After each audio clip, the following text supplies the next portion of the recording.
Good afternoon, everyone. I'm Heidi Edwards, president and founder of Sisters Hope Foundation, the global advocacy organization for those living with adult-onset leukoencephalopathy with axonal spheroids and pigmented glia, or ALSP. I founded Sisters Hope Foundation 5 years ago as I was losing my two sisters, my twin sister Holly and my older sister Heather. It was our hope that there would one day be a cure for ALSP. Over the past 5 years, I have seen great strides in research and an understanding of ALSP. Today's externally led patient-focused drug development meeting is another crucial step in my and my sister's hope of finding a cure for ALSP. So I welcome you today. Now I would like to introduce Erin Sullivan, the Executive Director of Sisters Hope Foundation. I'm Good afternoon. As Heidi said, my name is Erin Sullivan, and I want to welcome you to the externally led patient-focused drug development meeting for ALSP. It is my pleasure to be here today to lead us through this special meeting, along with my co-moderator, Dr. Laura Naidovich. I'd like to extend a special welcome to the FDA staff, clinicians, researchers, and industry sponsors who are taking time to join us today to learn more about ALSP and what is most important to our community. I want to acknowledge Vigil Neuroscience, gold sponsor, whose generous support has made today's meeting possible. Most importantly, I am grateful to welcome you, the members of our ALSP community who are joining us from near and far this afternoon. This meeting is for you. It is your chance to ensure that key stakeholders like the FDA, clinicians, and researchers understand daily life with ALSP, symptoms that are life-changing, the urgent need for ALSP treatments, and what you would want most from an approved therapy. Today, we will be hearing personal stories from patients living with ALSP, care partners who have or are currently caring for their loved ones affected by ALSP, and family members who are at risk of developing ALSP. Because ALSP is caused by an autosomal dominant mutation, ALSP affects family members across generations. Many of those speaking today have walked the ALSP journey multiple times. We are fortunate to hear directly from a few patients who are currently living with symptoms of this disease. However, for a significant portion of our patients, ALSP steals from them the ability to communicate the cognitive, behavioral, and motor changes they experience. We have tried to be creative in how these patients can share their experience with ALSP. To that end, we will be viewing a series of videos that capture the voice of patients who struggle to communicate verbally. For other patients, close family are the ones best positioned to have insight to share about the ALSP journey.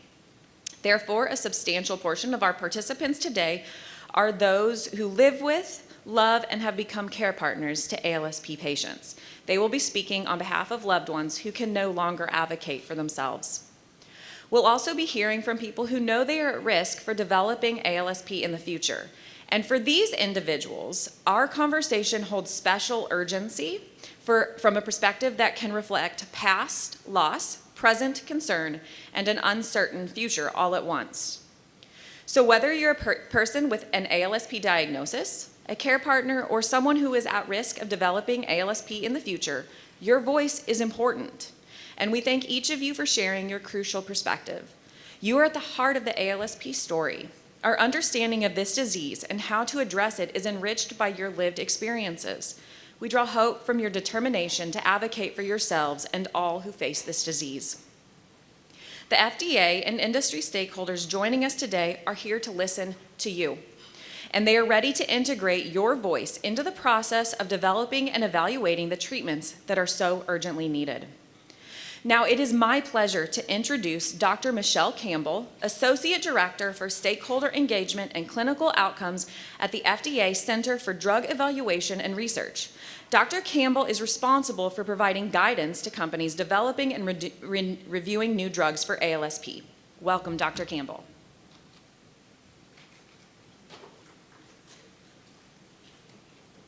Hello and good afternoon. My name is Michelle Campbell, and I am the Associate Director for Stakeholder Engagement and Clinical Outcomes for the Office of Neuroscience and the Center for Drug Evaluation and Research. First, I'm happy to see so many patients, caregivers, and advocates, both in person and on the web today. Thank you for being part of this meeting and sharing your experiences with us. I would also like to thank the Sisters Hope Foundation and all of the staff that was involved in planning this meeting. I know we have representation from industry, academia, and other medical product development stakeholders participating today.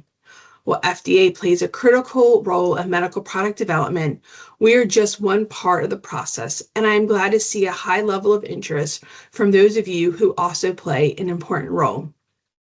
Additionally, many of my colleagues from various offices and other medical product centers, our Center for Biologics and our Center for Devices from the FDA, are attending as well.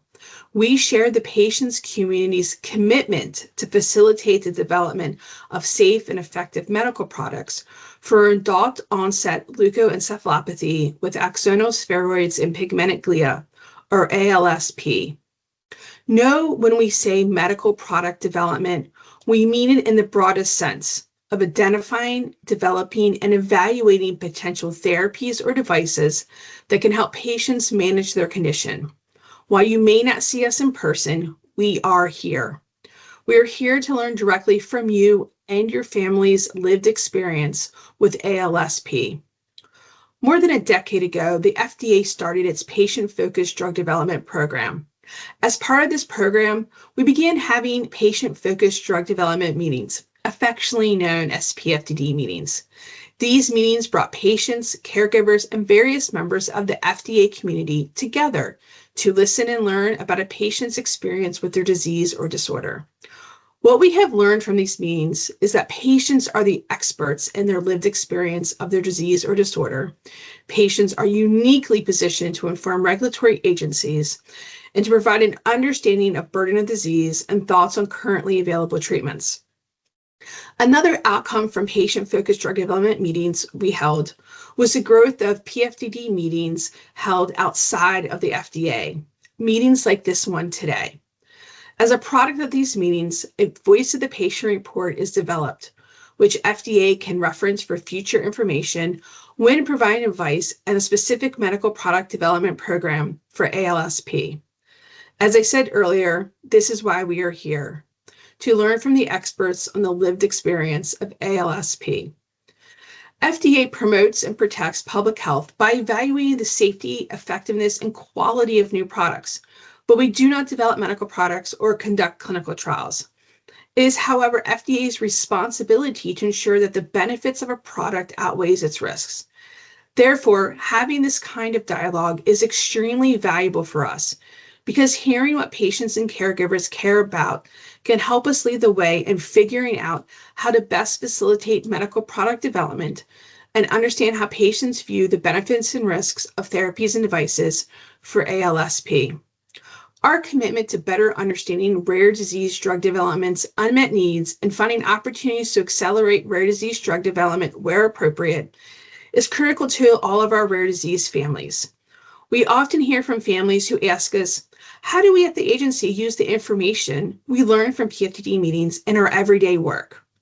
We use these learnings from today and other engagement with the ALSP community to inform the advice we provide medical products developers. This can range from concepts that could be measured to support clinical trial endpoints, to considerations of clinical trial designs, and to what clinical meaningful change from an intervention would look like. We truly learn so much from these meetings. We look forward to incorporating what we've learned today into the agency's current thinking and understanding of how patients and families view the benefits and risks of therapies and devices for ALSP. We thank you for your participation. We are grateful for each one of you for being here today and sharing your personal stories, experiences, and perspectives. Thank you.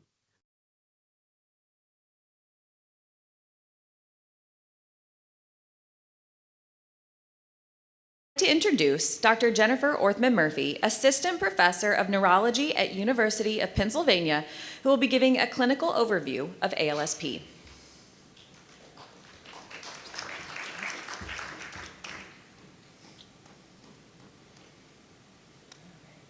Thank you, everyone. I appreciate the opportunity to give this clinical overview today. And I'm just, oh, good. Okay. There we go. Okay, so I'm just going to start off by defining some terms so we're all on the same page.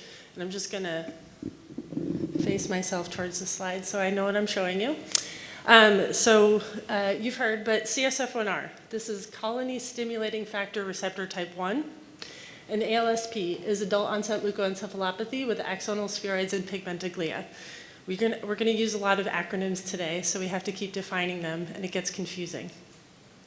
So this is a rare adult onset disorder. What do I mean by rare? I don't think we quite know the answer to this question yet. It's probably underdiagnosed because there's still a lack of awareness.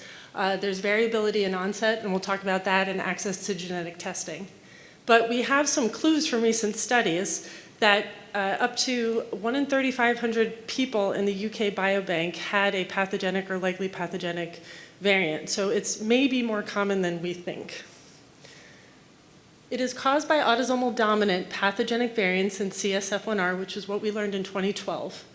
The autosomal dominant version is compared to this much more rare, earlier onset CSF1R bandose version, or brain abnormalities, neurodegeneration, and dysosteosclerosis, which is due to biallelic variants. Today we're focusing on ALSP.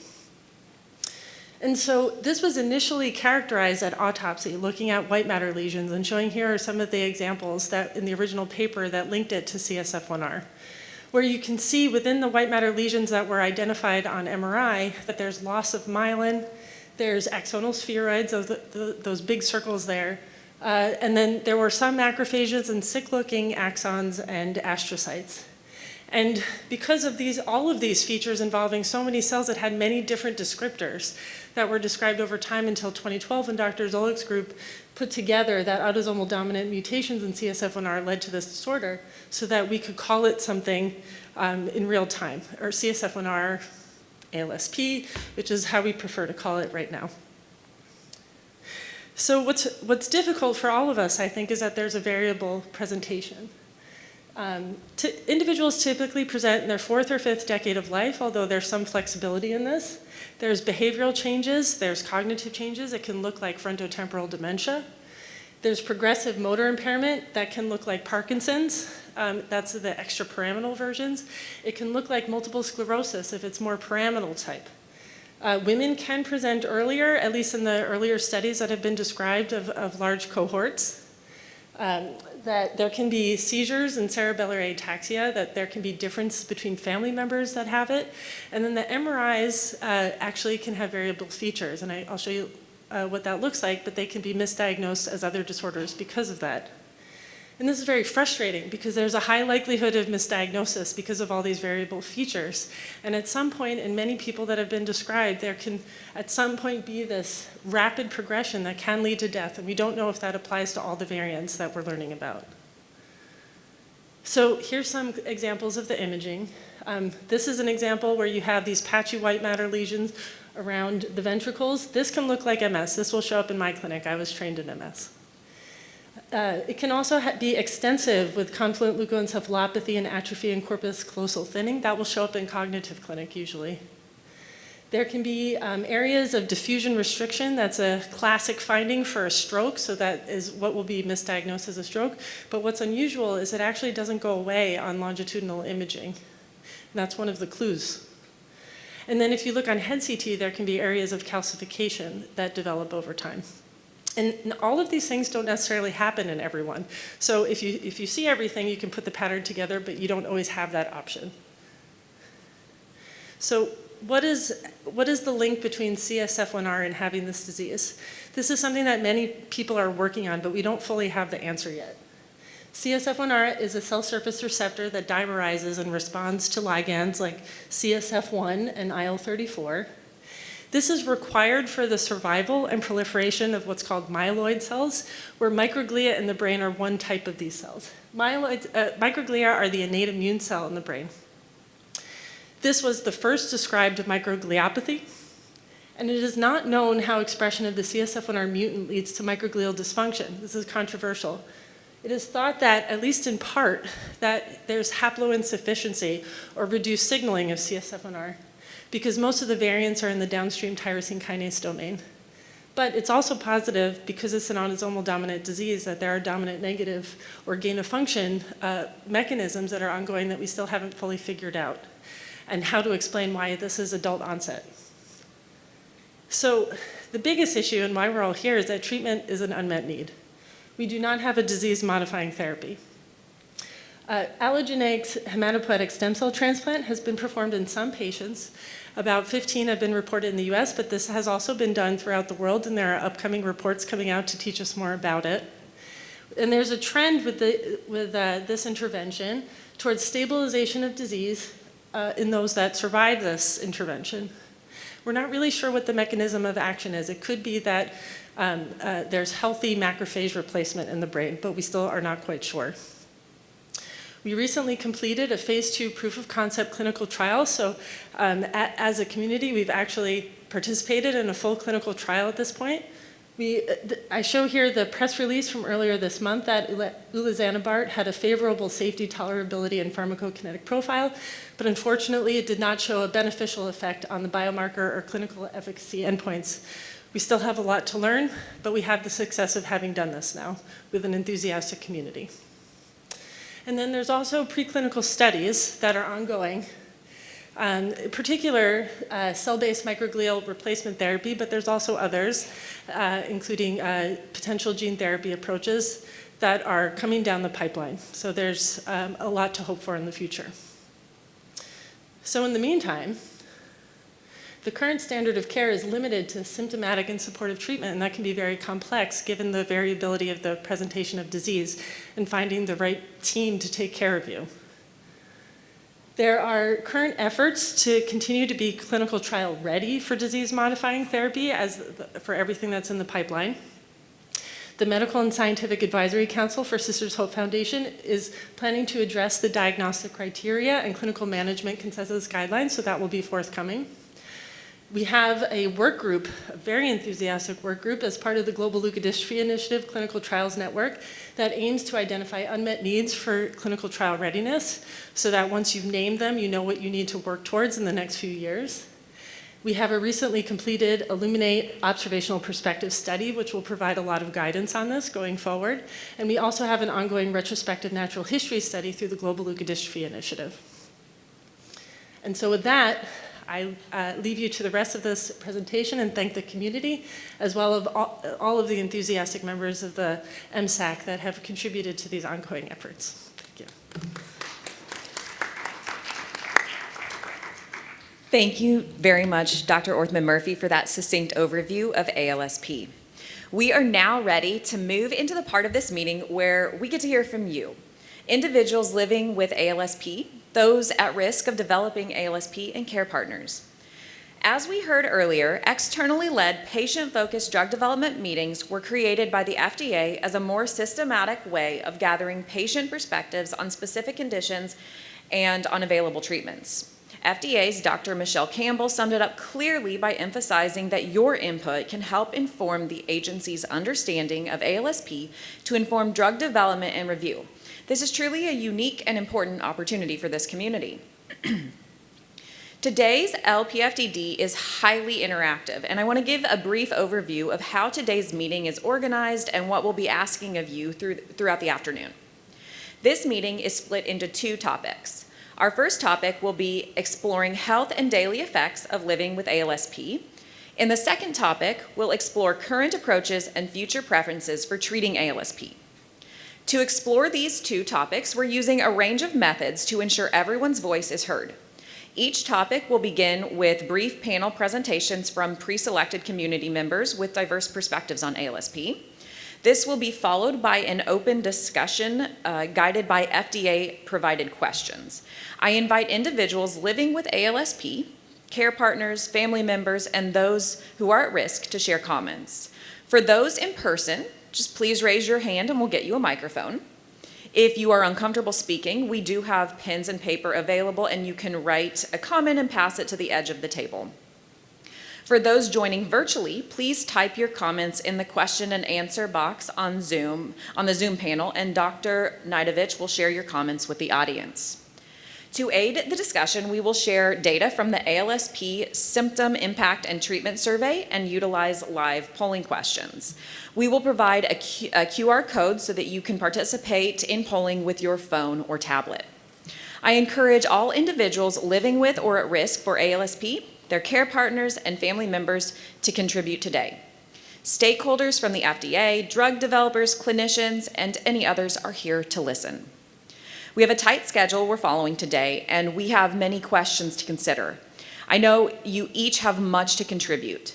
Please be focused and concise so we can hear from as many voices as possible. If you do have further comments on certain questions, we will have a form available on Sisters Hope Foundation's website for you to share those, and that form will be available for 30 days after today's meeting. The views expressed today are inherently personal, and the discussion will get emotional at times. We do have Kleenexes available. Please be patient and respectful. We're in this together. So without further ado, let's get into the first set of polling questions.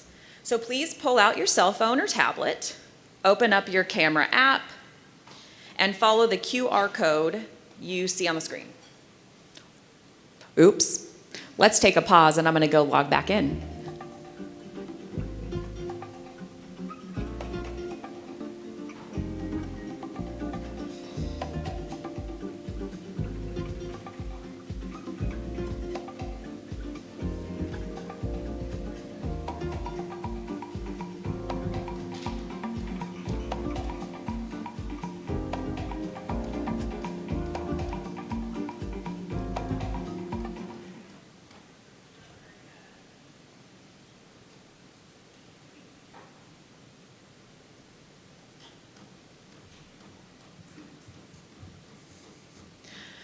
All right, so pull out your phone or your tablet, open up your camera app, and follow that QR code.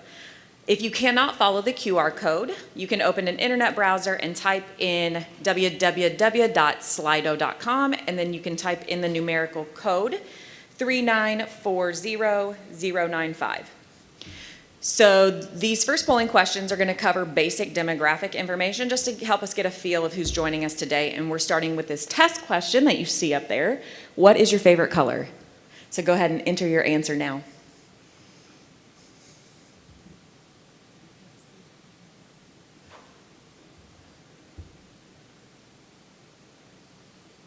Okay, everybody getting a feel of how that works?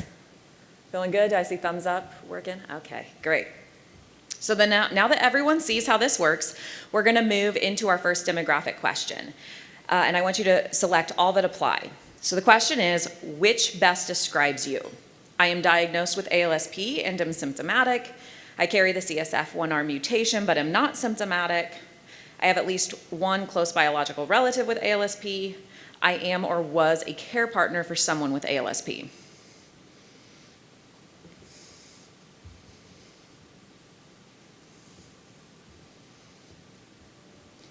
So majority looks to be was or am a care partner for someone with ALSP. Next, have at least one close biological relative with ALSP. 21% carry the mutation and are not symptomatic, and 14 are symptomatic. All right, let's move on to the next. Where do you live? Where are you joining us today? All right, lots.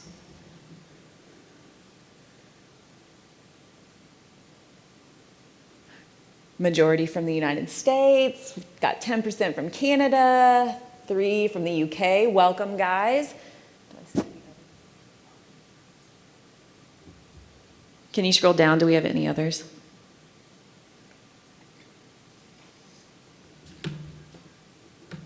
All right. Next, who in your family has been diagnosed with ALSP? And for this one, I want you to select all that apply again.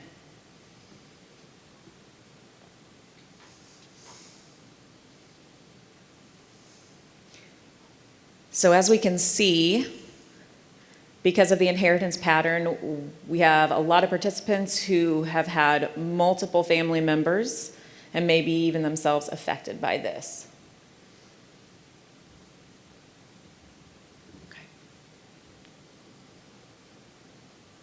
Okay. Very helpful. Thank you, guys. And then our final Slido question is, at what age were symptoms first experienced by the person or persons with ALSP? And just make your best guess of approximate age, and please fill out an age for each family member.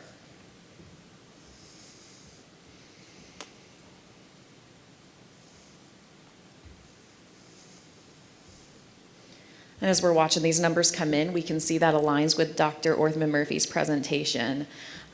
A lot of folks between 30 and 50.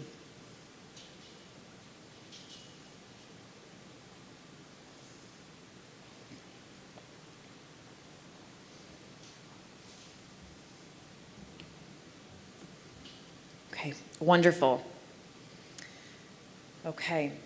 So now we have a feel of who's joining us and kind of the span of who's affected and ages. Now we're ready to move into our first topic of discussion, which is health and daily effects of living with ALSP.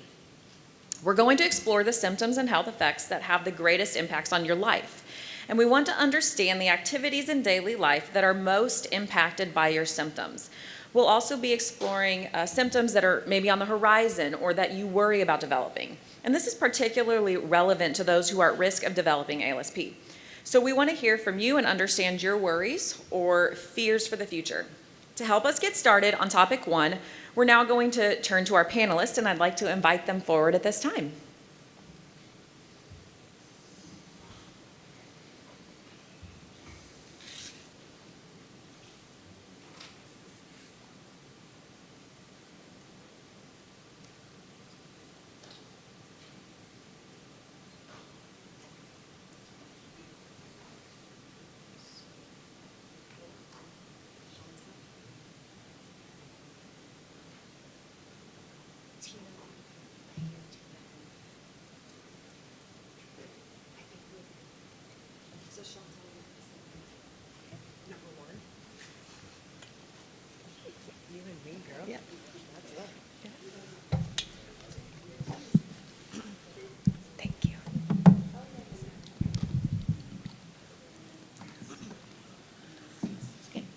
I'm proud of you already. You can do this, girl.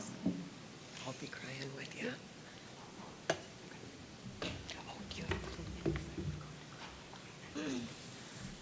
I'm getting us Kleenex.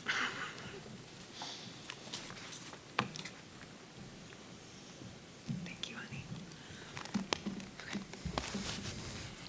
Imagine traveling through life as an athlete, a lifelong soccer player, and eventually a coach. Your downtime consists of workouts at the gym or an occasional golf game. But suddenly, at the age of 42, you are faced with life-changing symptoms that rob you of speech and the ability to walk. This is what happened to Jeff. Jeff has ALSP. While a bone marrow transplant stopped progression of the disease, Jeff still requires 24/7 care. It is an unimaginable new normal for someone who was once incredibly active. Jeff would like to share with you some of his thoughts about daily life with ALSP.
Next, we're going to hear from Chantel.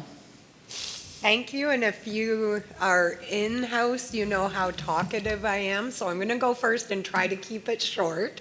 I want to quickly start by thanking everybody here that's let me hug them. I'm an emotional hugger, so thank you. My name's Chantel Pierce. I'm from London, Ontario, all the way up in Canada, and I have ALSP, and I'm symptomatic. I'm only 46 years old, and I'm actually the oldest person on my grandmother's entire side of the family that we can trace. Due to ALSP, my family's now down to just 6 people. There's myself, and I'm the oldest, and then my beautiful daughter Madeline, who is here with me today, I'm very proud to say, and I have a younger brother who has 3 children. So that's it, we're down to 6. Growing up, we were always told we had a disease that killed all the women in our family. Maddie pointed out today they used to joke that we were cursed by gypsies because nobody knew what was happening. My grandmother, Hope, passed away from ALSP before a family history was even created. Grandma Hope had 3 children, my mom, and then my aunt, and then my uncle. ALSP killed all 3 of them, too. The first person to die was my mother, Sandy, when she was 55. And then my uncle Dennis died at 58. We were all surprised because he was the first man confirmed in our family at the time, which threw us all for a loop. And the next person to die was my very best friend in the world, my Auntie Marilyn. She was 62, so she gives me hope that I have a chance of making it to 62. I'm obviously next. I'm in a difficult situation because I do not have CSF1R. I am currently working with Dr. Lapiana in Montreal because our ALSP has been confirmed through autopsies of my family members and myself through medical trials and my MRIs. I'm lucky Dr. Lapiana's in Canada to help me solve a mystery. Without having an identified gene, I have no ability to offer testing or peace of mind to my daughter, Madeline, my brother, or his 3 kids. We just have to sit around knowing we're dying and we don't know why. Or I have to worry that Maddie has it too. That's my biggest fear in life. Personally, my symptoms started slowly. I noticed at my very early 40s, I was standing on my left foot curled over on the side of it at work, and that turned into leg pain. And then the memory stuff kicked in, and I forgot how to use sales systems that I had over a decades experience with. That obviously led to frustration. And I'm lucky my boss saw my first seizure too. At work, I have non-focal or focal aware seizures. After I had to step away from work, I lost all my sense of purpose. And I feel like a lot of us fellow patients feel that. Your work, you hate it when you're doing it, and when you can't, you really miss it. I miss feeling successful, and my husband has to work 60 hours a week just to support us. He also has had to step into a caregiver role. Obviously, this impacts his life too, which personally I don't think is fair. On a good day, like today, I try to get chores done early so I can cuddle my dog, and I put on my favorite music and I sing really loudly and really badly with my birds. It sounds cheesy, but music really does soothe the soul. Now that we finally have no snow for a minute in Canada, I try to get out for walks on a good day. It's becoming harder to walk, and my left foot curls over all the time. If I can make it through that good day, I will try to make dinner and spend some time with my husband. Bad days, however, I wake up really confused between my dreams and reality of what's actually real. I sit in a space of confusion. I always have pain now, but it's so much worse on a bad day. I have no energy. I cry too. Constantly. I can't I either can't sit still or I can't stop pacing. It seems to be I have a hard time stopping, or I have a small seizure and go to bed. I can sleep up to 16 hours straight on a bad day, and my husband often has to tell me when my bad moments are kicking in. He can tell by the look on my face just whether or not I need to go down. I'm losing the strength and coordination on my left side, predominantly, whatever the word is. I drop and spill things, wobble over, forget what I'm doing mid-task. So I've burned myself, I cut myself. Even last week, I noticed I'd just been carrying a hot dog around in my bad hand. No idea why or how long it had been there. It was long enough that it went cold. I also have issues choking on liquid, so I just have to be really careful now, especially in public. I can no longer use the stove home alone, and my husband got rid of our toaster because I kept starting fires in the toaster, unintentionally pushing the toast down 3 or 4 times and not noticing. That makes it significantly harder to remember to eat. And my daughter pointed out today, I don't eat when I'm even trying to focus to do it. An embarrassing symptom that you have all witnessed in-house today is I never stop talking. I've always been incredibly outgoing. I was a really successful saleswoman. I've learned how to talk. It has allowed me to make amazing connections with strangers because I stop to compliment people. I'm sure eventually I'm going to have a bad interaction stopping and hugging strangers, but I use my voice to advocate for my fellow patients. I think of Lauren, whose story you will see all the time. Tina, I'm here for you. Tina, I'm here for you. I will never stop talking when I have a voice because of my friends who can't. One quick thing I wanted to add in here is I'm really grateful for being in Canada. The Canadian healthcare system has no cost for the tests that I need. So things like MRI, CT scans, doctor's appointments, neurologists, I don't have to ask insurance. I don't have to get approval for things.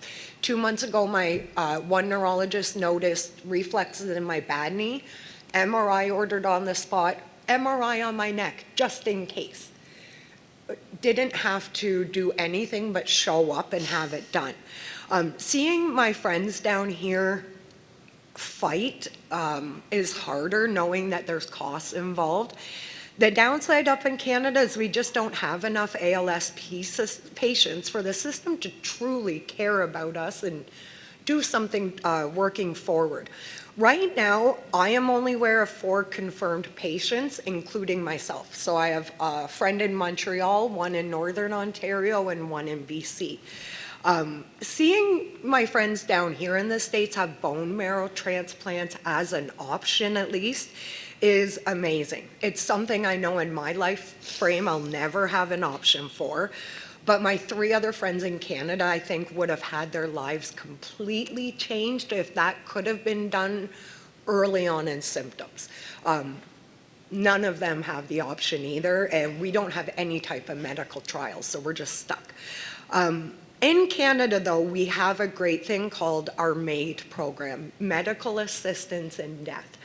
It's heavy to say, but for me personally, it's peace of mind because I know my symptoms are going to get worse. They're getting worse faster than I thought. And it gives me power back that I can choose myself at what point I have decided to stop suffering. Based on my family history, my seizures will turn into strokes and I have a high risk of becoming vegetative. I absolutely refuse to live in that state, especially when you see me. My daughter is already aware of all my life planning issues, but I have the ability through MAID to take control. And the biggest takeaway from my long story is that your team is really important at the FDA specifically, and to me and all ALSP patients and families worldwide. by the FDA staying strong in this time of turmoil that I know you guys are going through, we might be able to get the Canadian health authorities to do more for us. I appreciate a lot that your team listens to not only what the disease is, but how it actually impacts us as patients and families. That's more powerful to all of us than you'll ever know. So thank you guys for listening to me through that speech, and good luck to the rest of you for listening to me all day long. Thank you. Thank you, Chantel. Next, I would like to introduce Charles, who will be speaking on behalf of his daughter, Caitlin. Hi, my name is Caitlin. I'm a student and have been there. Hi, I'm Charles. I'm Caitlin's father. Caitlin is 20 years old, and she's one of the sweetest, gentlest people you'll ever meet. She's extremely smart and creative and has a wonderful sense of humor. Heartbreakingly, she was diagnosed 3 years ago with a CSF1R disorder called Bandos, which basically means she has both a brain degeneration and bone anomalies. This was devastating news for our whole family. What this disease does is horrible. It's taken away so much from her, including her mobility and her ability to express herself. She can hardly walk because of rigidity in her right leg. She wears a brace, which helps her to walk a few yards, but she now requires a wheelchair or a mobility scooter. Going place to place is limited by the quality of the sidewalks and accessibility of the establishments, which is relatively poor where she resides currently, which is in Richmond. To go anywhere requires advanced planning. She just managed to get her driver's license when she was 17, which is about the time when the symptoms started, but was never able to drive after that because the condition came on so suddenly and made it really dangerous for her to drive. Because of this disease, Caitlin has lost the use of her right hand, which is her dominant hand. A little over a year ago, which is when it started, which has meant that she can no longer do all the art that she studied all her life and loved so much. She used to paint, sketch, and do amazing calligraphy. Her portfolio of work before the symptoms was actually award-winning. Now she can't do that, and she also can't do powerlifting, which is something that she loved as well, in part because it was something that she would do with her mom. Today, she needs help just putting on her clothes and shoes. And as you saw at the beginning, her speech has become very slurred and soft, making it frustrating for her to communicate because people often don't hear or understand what she's saying. She has to repeat herself constantly and sometimes just doesn't say anything because it's so frustrating. She's got so many thoughts and ideas that she just can't get out sometimes. And with her left hand, it's not as simple, or just having her use of her left hand, it's not as simple for her just to type things out. What's incredible is that Caitlin is still going to college. She's in her third year at VCU studying graphic design and user experience. And as a testament to her brilliance and determination, she's on track to actually finish her degree this year, a whole year early. We're just praying that her symptoms hold off enough so that she can actually achieve this amazing milestone. So what's a good day for her? A good day is where she has enough energy to wake up and get to her classes. That day would start with another VCU student that we've hired to help her come and help get her dressed and put on her shoes. It would be a day without rain or snow so she can get to her classes safely on her mobility scooter. It would be a day where she can come home and make her own meals and maybe go to a club meeting where she's an officer in a couple of them. In the evening, another student would come over and help her take her shower and do her nighttime routines, which includes physical and occupational therapy exercises. And then before bed, Caitlin would remember to take her behavioral medication. A bad day would be where she's too exhausted to get up until the afternoon. And that day, she may be suffering from a terrible headache, constipation, pain from sitting or sleeping poorly, or just had forgotten to take her medication the night before. A worse day would be where she's fallen and hurt herself. A few times this happened on her scooter because the paths are in bad shape, and in some areas she just can't stay balanced. Um, and more recently and more alarmingly, she's been losing her balance just standing and has fallen just around her apartment. She's had a lot of scrapes and bruises over the past few years, even fractures and a mild concussion. She's had more than her share of visits to the urgent care. So far, Caitlin's been able to manage and adapt to her symptoms amazingly well. Through a ton of support from doctors and therapists, she's been able to still accomplish a lot of things like completing some great class projects. She's been able to live a decent life, including traveling with us to other countries. She's learned how to be left-handed and pretty proficient at the assistive technologies that the school's given her. But what worries us to no end is her safety and the progression of this horrific disease. We're so afraid of her falling all the time, and more dreadful of her becoming bedridden and the final outcome of this disorder. One win that we really wish for her is for her to be able to finish her degree before the progression overtakes her. What we ask from you is help in accelerating the review and release of treatments for this and other terrible diseases. Thank you.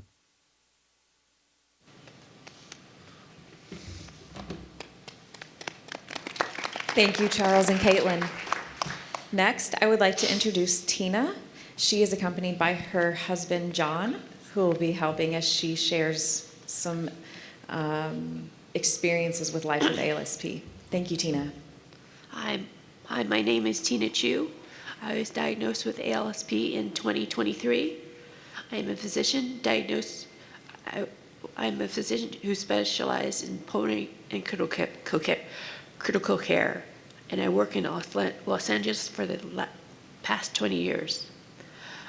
I stopped working due to my illness in November of 2023.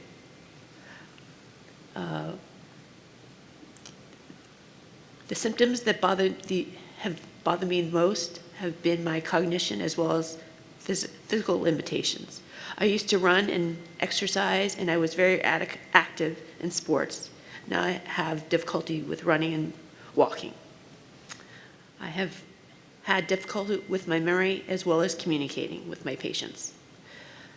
I tried to test my memory by remembering the name of my friends, and I also have a hard time remembering my husband's friends as well.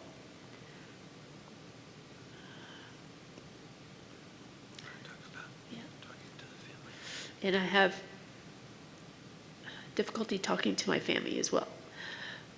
My emotions have changed, where I used to be really tough, but now I just cry easily. This leads me to not communicate as much with my family and friends. The activities that I used to enjoy prior to the ALSP diagnosis was crafting as well as baking. And I used to make costumes for my kids. I used to plan my family vacations, but my husband does most of that stuff now.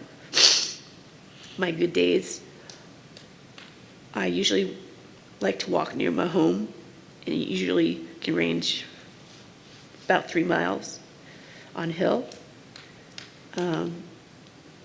And I go out walking with my friend about once a week. I do tennis lessons once a week. And sometimes that can be quite challenging. And the other activities I like to do is watch the news and listen to podcasts.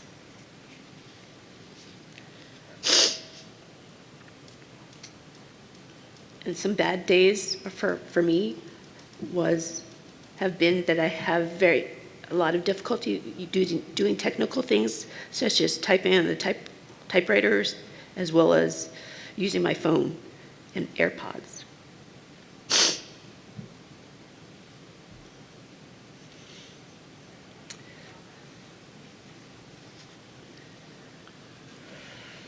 What bothers you when people ask you about Yeah, things? so then I have trouble explaining things when they try to find out my schedule and stuff like that, because I don't keep track of that anymore. My husband does most of that stuff for me. I have a difficult time communicating with my kids as well.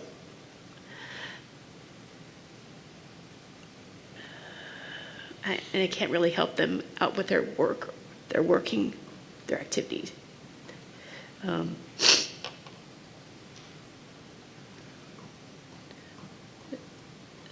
Some of the things that I would ideally want with ALSP treatment, that would include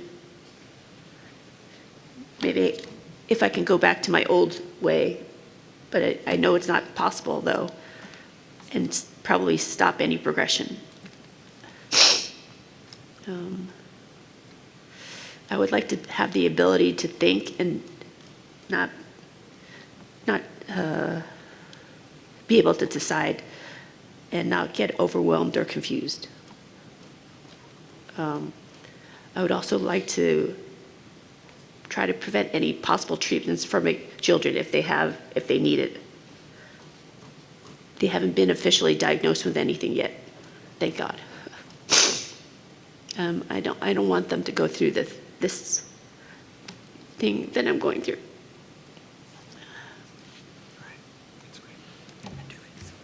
Thank you so much, Tina, for sharing your journey with ALSP.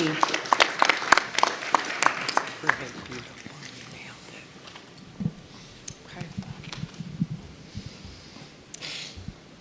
Casey, a wife, mother, daughter, sister, friend, teacher, and athlete. In 2020, at the age of 39, Casey started noticing small changes, which quickly progressed to rob her of mobility, speech, and independence.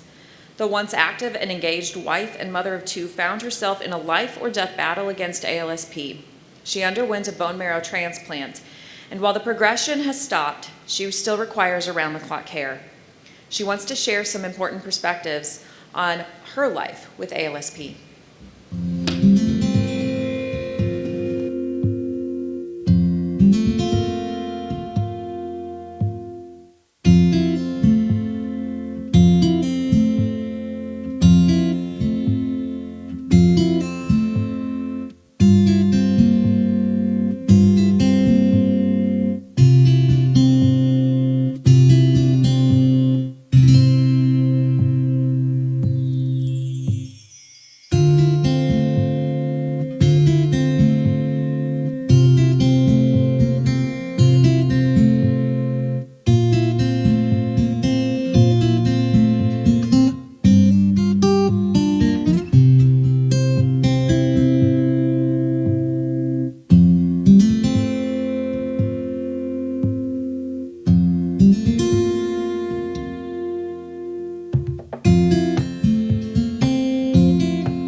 Next, I would like to introduce Craig.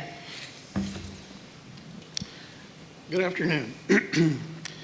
My name is Craig Bookman. I'm the primary care partner for my wife, Tina, who has been diagnosed with ALSP. My wife, who is 58 now, was diagnosed with ALSP on September 17th of 2023, following confirmation through genetic testing.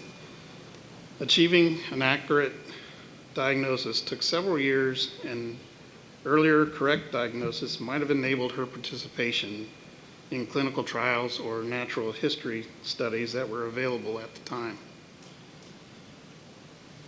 Her symptoms initially presented at age 55 and were believed to be related to a traumatic brain injury due to an automobile accident we were in. However, as she did not respond to therapies related to TBI, we sought another medical opinion.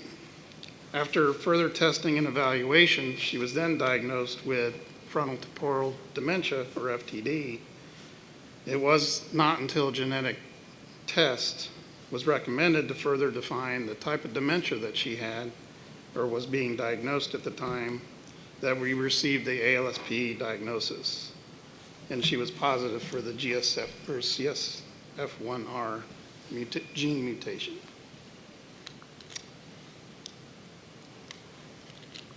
Her symptoms early on began by showing primarily behavioral changes.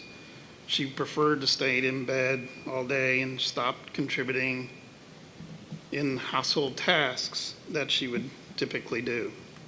Her eating habits declined, and she started purchasing unnecessary items in multiples. She began forgetting dates, words, resulting in fragmented and difficult to understand sentences. She experienced difficulty in driving, becoming disoriented in previous areas that she was very familiar with, and even had trouble following Google Maps. Today, she experiences incontinence and loss of bladder and bowel control, her cognitive decline,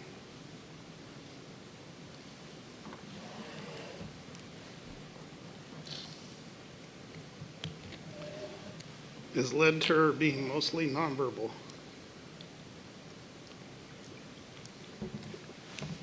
Occasionally uttering few words, such as "I don't know," or a handful of jumbled sentences. She's unable to express any feelings of pain or describe how she is feeling. Some of the activities that she can no longer perform: she used to be very crafty. She did quite a few different things, but as of late, well, she was a very creative person with her crafts, typically requiring significant attention to detail. She loved to weave, so she had a loom. She would weave scarves, towels, placemats, and rugs. And weaving demands a substantial amount of patience and precision to determine the correct amount of yarn needed when dressing the loom. She enjoyed it very much, and now there is no interest. Most importantly, now, the most important activity that she's not able to do is interact with our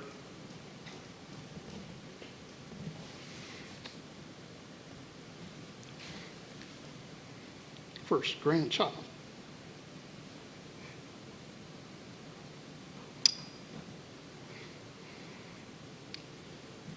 It is heartbreaking that this disease has robbed her of that opportunity.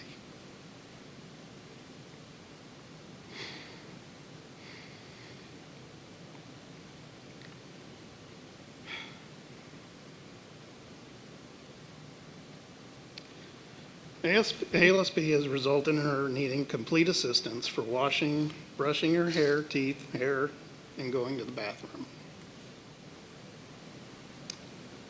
On a good day, it would include her laughing and being interactive with people. even being a little mischievous and playing tricks on people. On the other hand, a bad day involves her being quiet, isolated, sitting or slumping in a chair, appearing anxious or frightened, even in familiar surroundings like home. She may repeat phrases such as, I don't know, and even fail to recognize me. Since her diagnosis, my wife's conditions and symptoms have progressed significantly. At times, like I mentioned before, she doesn't recognize me, her two sons, siblings, and other immediate loved ones.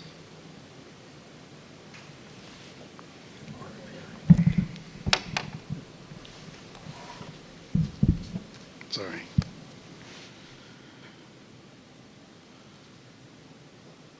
She can no longer get out of bed or a chair independently. When walking, she shuffles her feet or requires full assistance. Today, she cannot manage her condition as it has progressed beyond the scope of any pharmaceutical treatment. She has recently entered into hospice care and is monitored weekly by a nurse. She previously had attended an Alzheimer's daycare facility. However, now she's reached a stage where she requires more individual attention. Currently, she has a weekly caregiver who comes and visits us on the home, allowing me to attend work. As her care partner, my primary concern regarding her condition is my ability to provide the necessary care throughout the later stages of this disease. I also worry about what to expect in the later phases and the genetic implications of our oldest son, who is yet to test, and potentially his future children. The journey with ALSP has been marked by frustration, sadness, anger, and uncertainty. Misdiagnosis significantly affected my wife's opportunity to participate in pharmaceutical clinical trials or natural history studies. Her communication difficulties further prevented her inclusion. So through this panel review, my hope is for more pharmaceutical companies or biologics companies to interact with the FDA to look into more research and development to hopefully find a cure for this disease of ALSP. Thank you. Thank you, Craig. Our final panelist for topic 1 is Lauren. Lauren passed away in February at the age of 31. Bright, vibrant, adventurous, a world traveler, and a friend to everyone, Lauren lived a full life in her 31 years. Lauren lost her ability to speak early in her illness, becoming completely mute.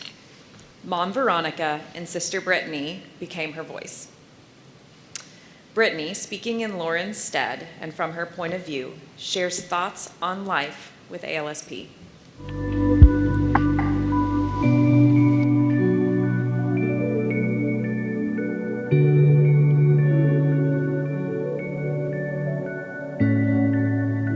Yeah, perfect. Last one for good luck. Yay, good job, honey. Yay, happy birthday.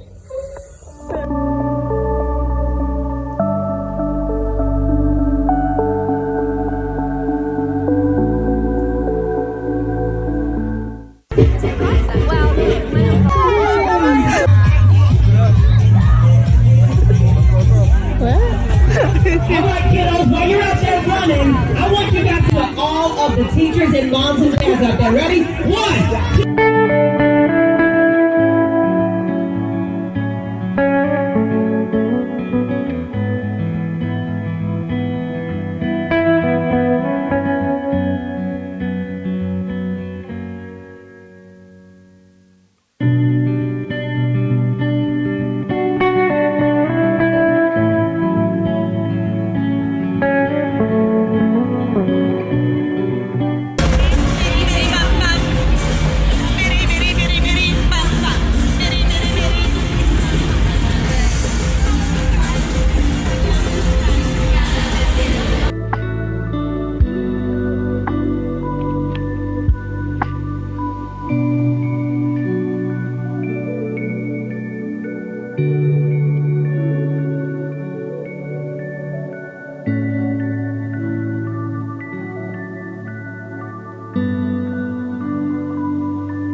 To all of our panelists. Thank you each for your courageous telling of your stories. All right, with that, we can head back to your seats.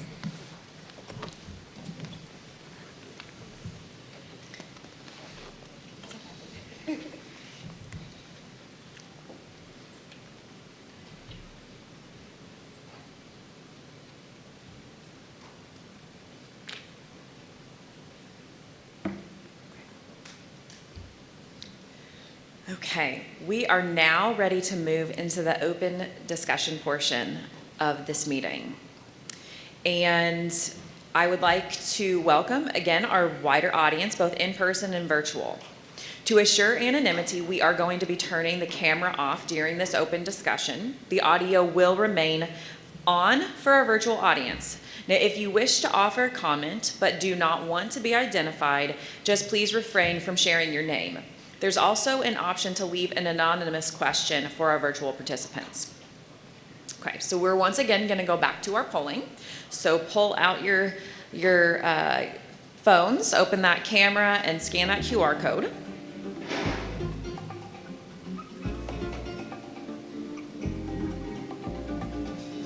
All right, there we are. So the first question is, please select the top 3 symptoms that distress the ALSP patient the most. And again, please just select 3.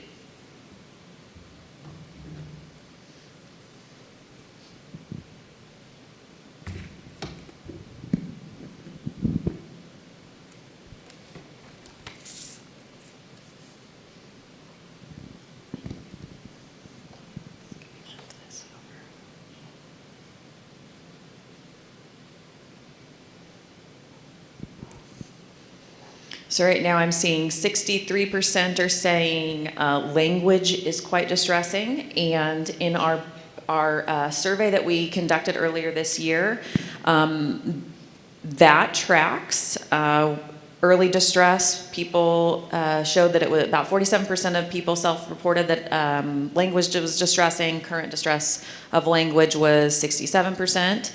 Now I see we're at 69 of memory and thinking, which exactly correlate, or about right on correlates with what our earlier survey suggested at 71% memory and thinking. Motor's coming in at 50%, and again that tracks pretty closely to what our survey indicated at 54%. We're showing mood and personality. It's indicating a little less today. Mood and personality on our previous survey was self-reported at 59% as a troublesome symptom. Okay, what's our top here? Can you scroll up and let me see what the top one is? All right, so memory and thinking, 70% is the top most distressing, followed by language at 63% and motor at 50%. All right, so let's, with that, we are going to now go to our first question, which is, of all the symptoms that you experience because of your condition, which 1 to 3 symptoms have the most significant impact on your life? We're gonna open it up to the audience now.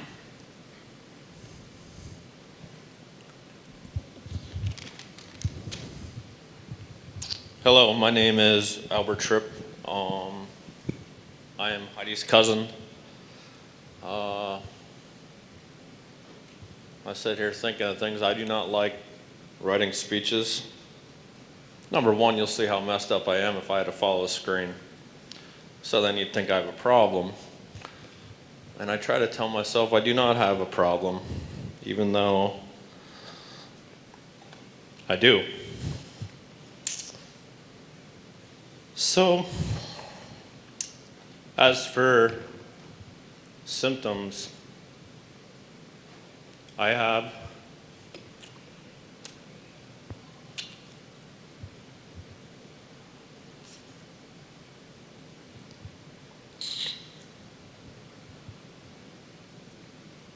I guess the first ones would be headaches. I get them quite frequent.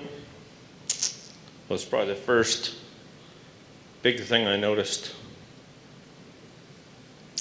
that when Holly and Heather had their active symptoms, I got 7 times where I got pain in the back of my head, where I had to physically push in on the back to calm it down, I guess. And as crazy as it is, since I've been going to Florida, knock on wood, but I've not had it happen since. I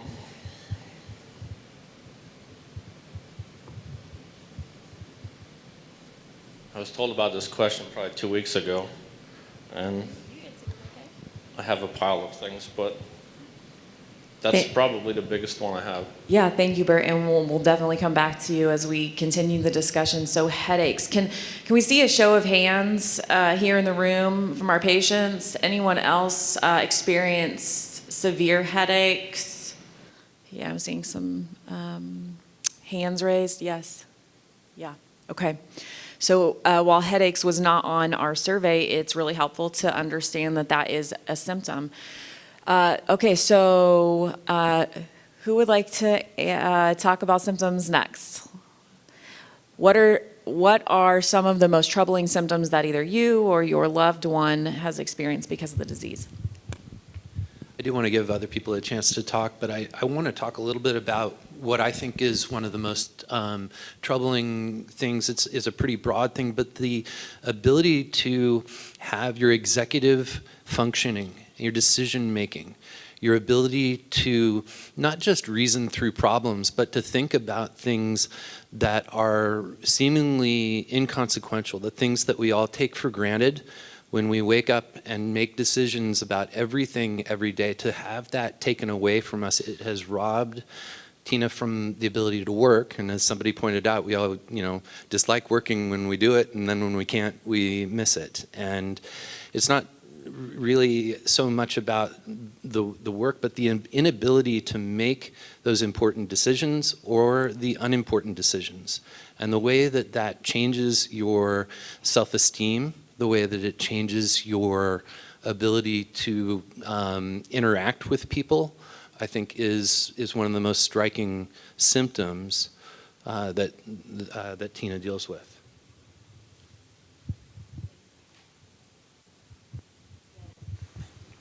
Yeah, okay, there it's on.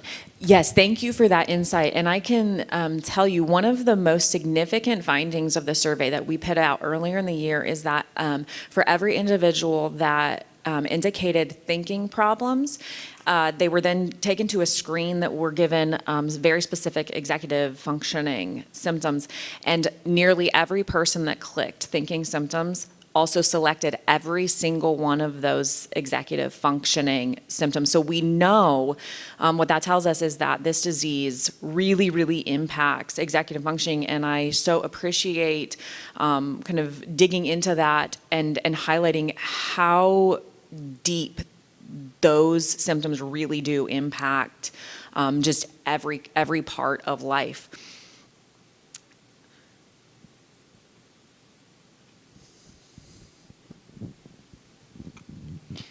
We have over 30 people in our online community watching right now, and we've received a couple of comments just echoing what you had already shared.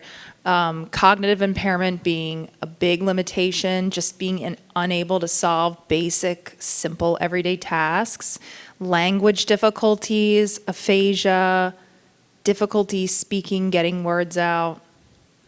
This is something that many people are struggling with. Anyone else? We'll take one more comment on most bothersome symptoms before we move on.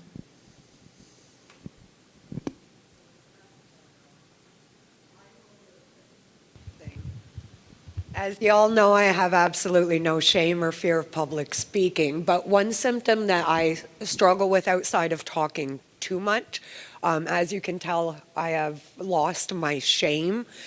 I speak on behalf of Tina and Lauren and my friends in Canada that can't talk, but this has led me to I hug homeless people in my neighborhood, drug addicts. I'll hug strangers. It's led to great interactions, but it puts my safety at risk.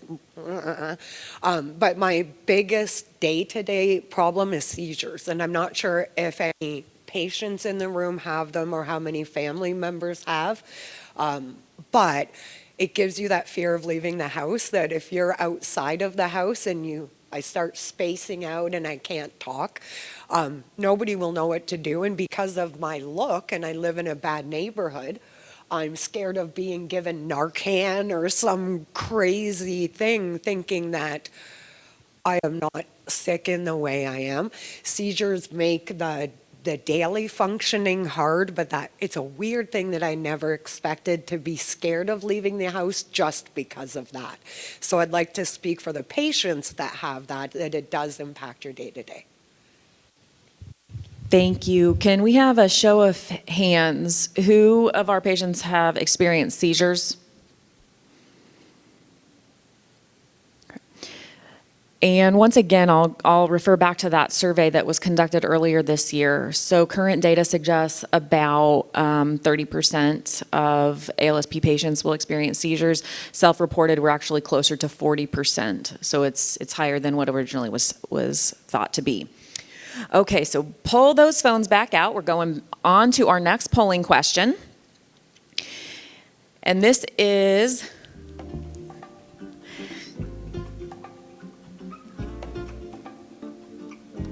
it just has to be persnickety and keep kicking us out. All right, we're back.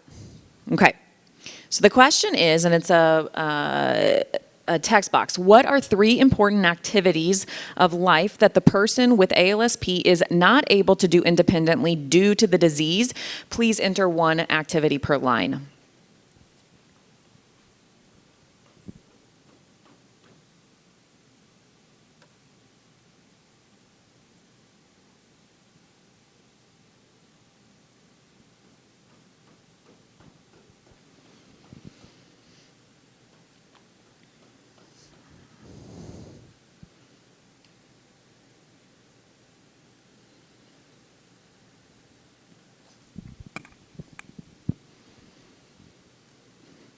Wow, look at all those different activities.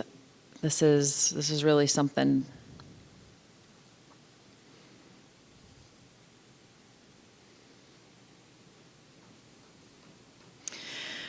I hope we can all see, I mean, we all know, those of us that have lived through this, you can really see this as a whole person, whole body disease. It doesn't just impact one area of a life. But so many different facets, so many activities are impaired that it really does just steal a person's sense of self and independence. Something as simple as making a phone call, eating, expressing how they feel emotionally, cooking a meal, answering questions, walking, interacting with children.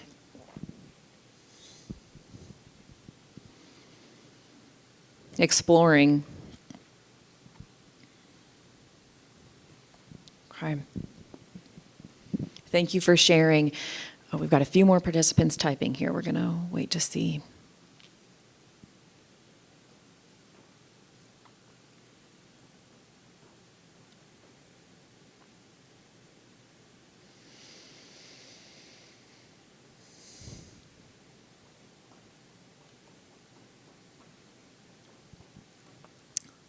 While we're waiting for the last answer to come in, we're going to preempt the next question we're going to be talking about, which is, are there specific activities that are important to you but that you cannot do at all or as fully as you would like because of your condition? And examples of these may include sleeping through the night, daily hygiene, participation in sports or social activities, intimacy with a spouse or a partner.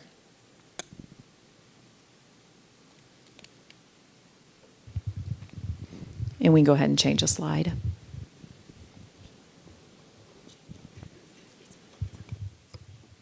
I'm going to answer this question on behalf of my older sister, Heather.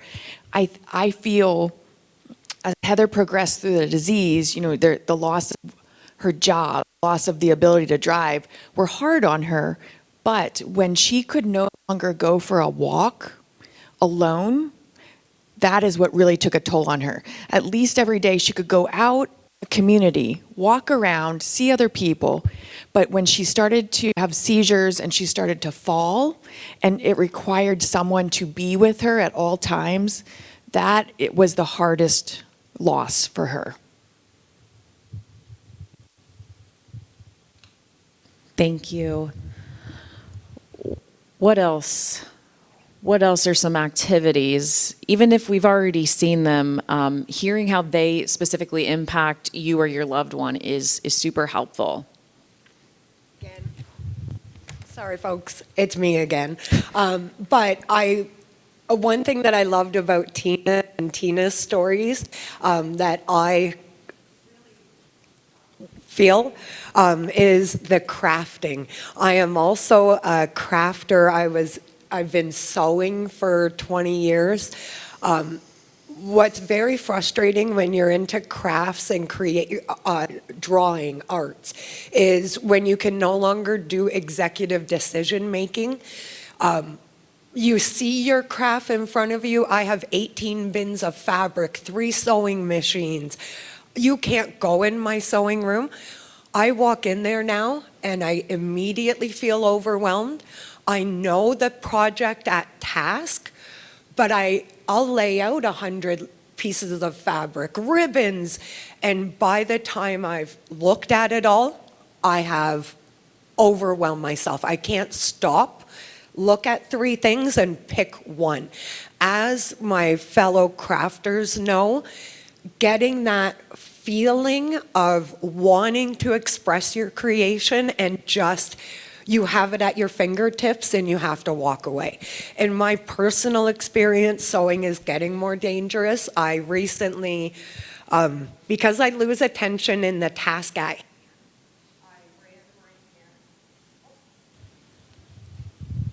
Oh, sorry, I shut it off. You guys are all happy. But I've done things recently like run my finger underneath the running sewing machine needle. It went all the way through my fingernail in 3 spots because I was doing the task physically without mentally paying attention to what I was doing. So I think at that day I was thinking about how stressed I was doing project planning that I just, boom, finger under the needle, didn't go in the sewing machine. So I think, Chantel, I really appreciate what you're saying because what you're describing, and I think it's so important to understand, is while there are physical limitations that you do experience combined with the thinking or even vice versa, it really just makes anything difficult times 10, 20, 30. It takes what would be a simple decision, and I think in every aspect of our lives, if you show me 3 colors, and even today, what was your favorite color? We'll look at it for quite a while, and then you're going to say blue. No, wait, do I mean blue? Do I want blue? And overthinking to the point that So nothing to give an gets done. example of this, we see being able to maintain hygiene is important. But obviously, many of our patients have physical limitations that impair that, but also because of the thinking and cognitive impairment, they can't follow the steps to brush their teeth. It requires step by step. Pull my toothbrush out, take the cap off the toothpaste. And so even trying to follow these steps, it becomes overwhelming to the point of impossibility. And just to highlight something that Chantel said, I think, she talked about muscle memory. She's been able to sew for a long time, but it has become dangerous. Muscle memory is dangerous in this situation. You may be an avid hunter, but no longer should you be out there shooting a gun. You can do it, you have the muscle memory, or riding a bicycle, muscle memory, but it's no longer safe for you to ride a bicycle. Some of the other activities people mention online are gardening, being able to use the bathroom alone, participating in conversations, driving, taking care of pets. We've got time for one more comment? My name is Courtney. I am Heidi's cousin. This Halloween actually marks 20 years that I lost my mom to ALSP. I'm going to spin this question a little bit different, but one of the things that she couldn't do that I definitely missed was her being able to hug me.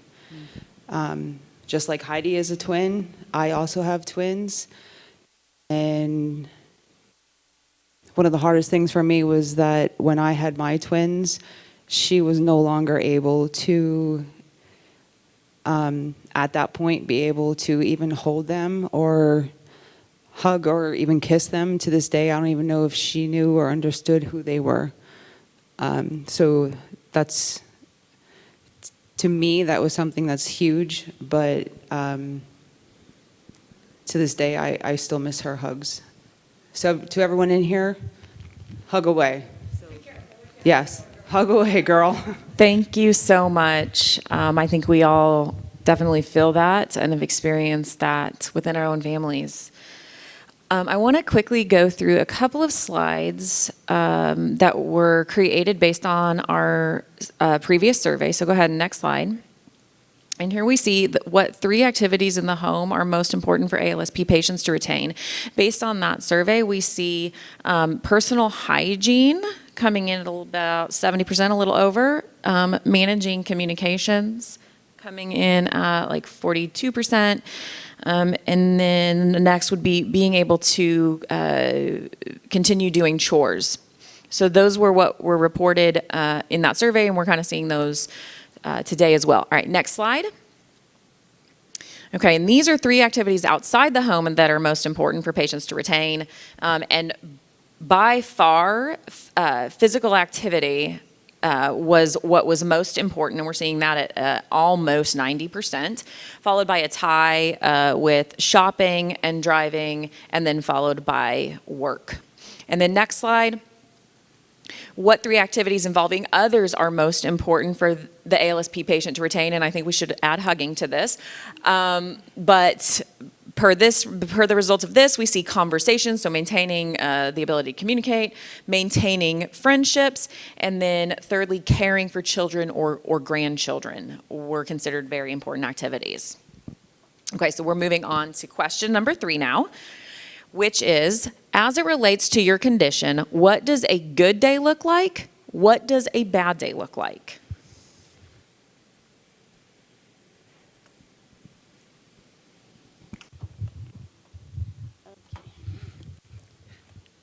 A good day looked with the happy smile, with the eyes. I could see through her expression, Lauren's expression, because she was nonverbal. But by her expression of her eyes and her happy smile and her laughing, I knew it'd be a good day where she could walk with her walker. And that was so good for me.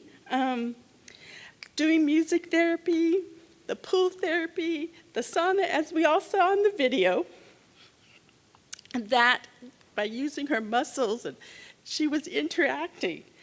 The bad day, I could tell by her not smiling, her eyes showed sadness.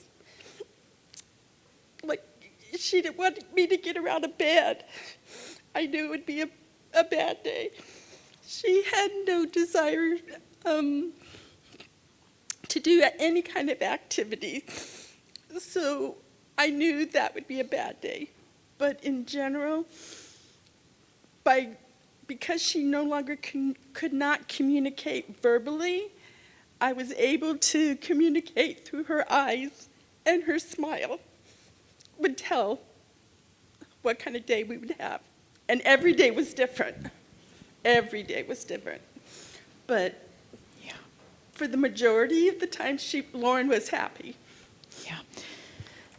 Thank you. And I think you expressed what so many caregivers have or are experiencing.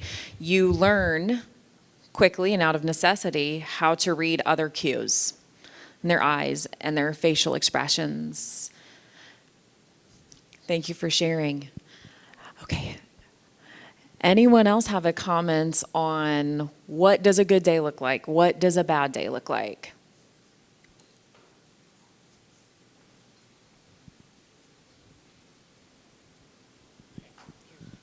I was just going to say, similar to what you had said, just seeing her smile and seeing that in her face is a good day.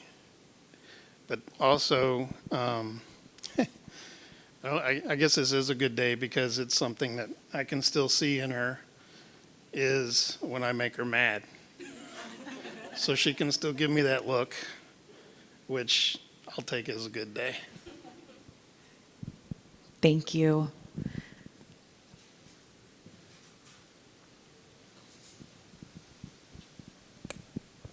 Hey everyone, I'm speaking on behalf of my brother. I think what's amazing about many of you in the room is you're all caretakers, some of you are parents, and some of you are spouses. In some situations, like my brother's, the spouse doesn't want to hang around, and it kind of goes to the hugging and everything else. You know, when you're a sibling caring for your sibling, obviously that's an amazing bond. My brother often calls me his sister wife. He thinks it's funny, but the truth is the bad days are when he sort of remembers or realizes, or I think he knows there's something missing, right? Because a spouse walking away, especially when there's young kids, they may be around in quotes, but everybody kind of knows something is different. So all of you spouse caretakers are really amazing because I think looking at it from the other lens of that not being a thing, I think everybody has a heart, right? They have feelings, they know, right? And when it's your loved one and you see the people that they were close to walk away for all the reasons why they know they walk away, you really see how that makes for a bad day. And I think, you know, the other piece of this is, you know, when the patient sort of, the biggest heartbreak I have is when, you know, I see my brother try to do things that, you know, he really wants to do and can't, right? And you almost hope everybody kind of forgets what they can't do, right? You want them not to hurt in any way. And that's pretty tough, so. So I think a recurring theme that we're seeing here is the disease obviously affects patients, but it affects everyone around them, from family to friends.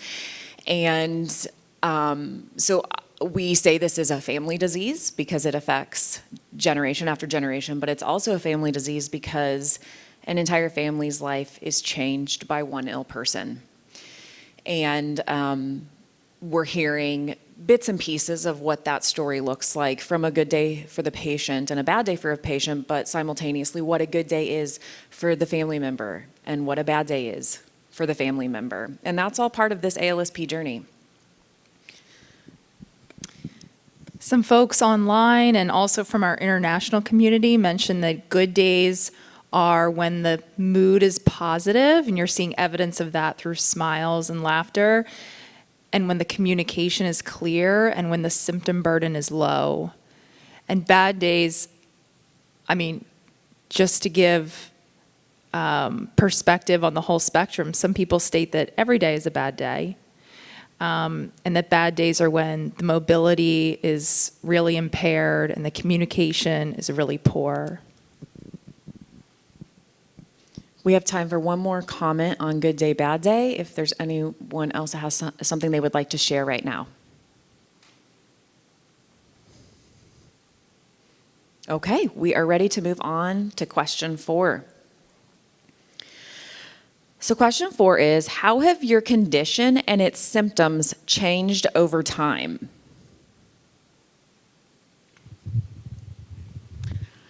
Hi, I'm speaking on behalf of my sister.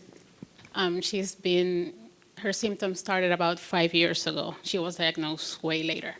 In any case, I guess there's different categories. So you could say there's some that are cognitive, some are speech, and some are motor.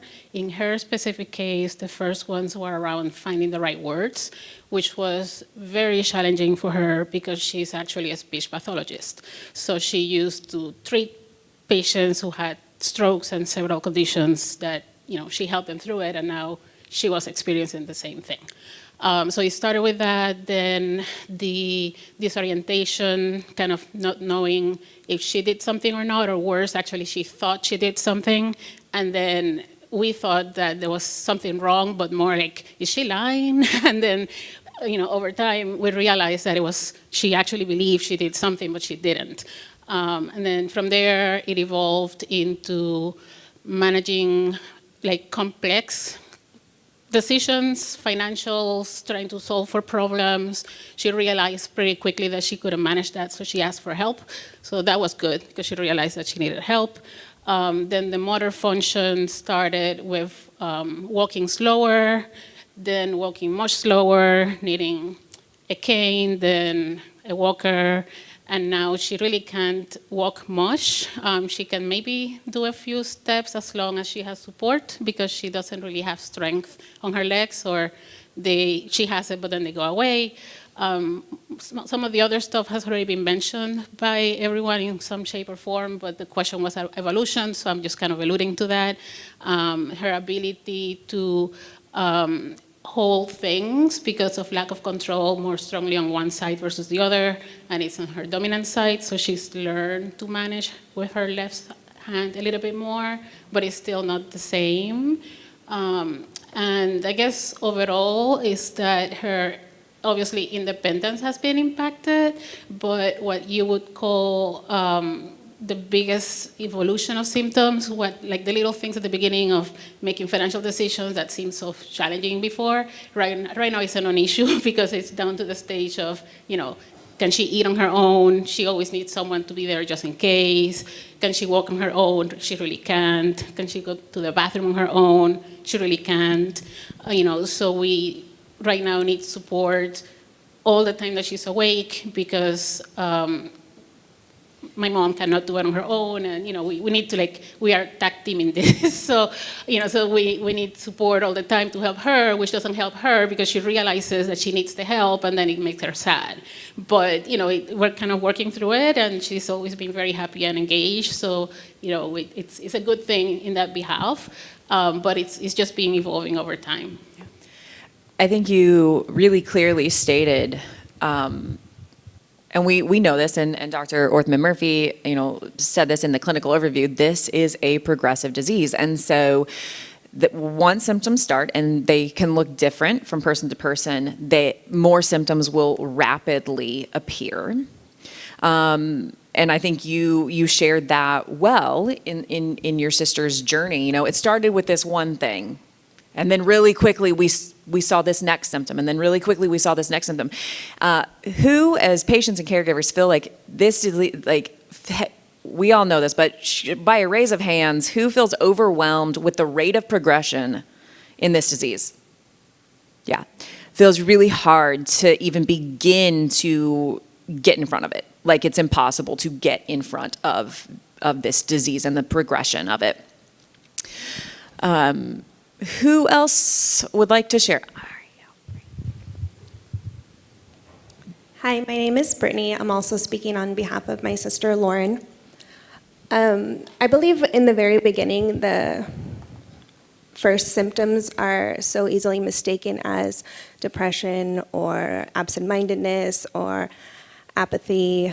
And unfortunately, her 2020, it was that for a lot of people, just for the state of the world. So I believe she got misdiagnosed for a long time as being depressed, which I believe she was because she got furloughed. She was a flight attendant, and that was her life, was her job. And then October of 21, she was able to return to the airlines, but that's when she would not wake up for the shuttle, and she would have to have the whole crew waiting for her. And she said, I just can't wake up. And she had never had that problem before. She would lose the airline tablets for the flight, forget her coat. So while they are general, simple things for her, those were huge things.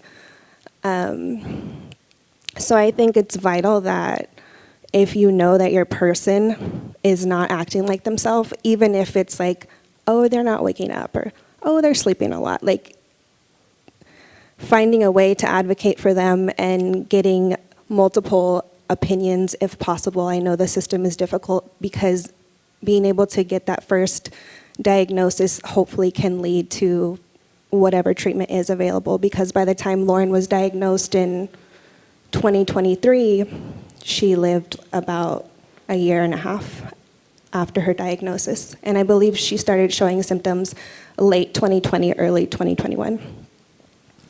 And then they progressed rapidly, and from not speaking to not being able to move until eventually bedridden towards her last days. So it does progress very fast. Very well said. I think we can all resonate with, if you know your person and you see something's not right, advocate. Online, people talk about the evolution of their disease in different ways. Some people talk about the area of their body that's affected and how that changed over time. My symptoms started on my right and then they moved to the left. Some people mention the tempo, which many of you have just also echoed, the rapidity of the course. Some people mention how the types of symptoms changed over time. Things started out psychiatric, looking like OCD or anxiety, depression, and then evolved into a full physical dependence.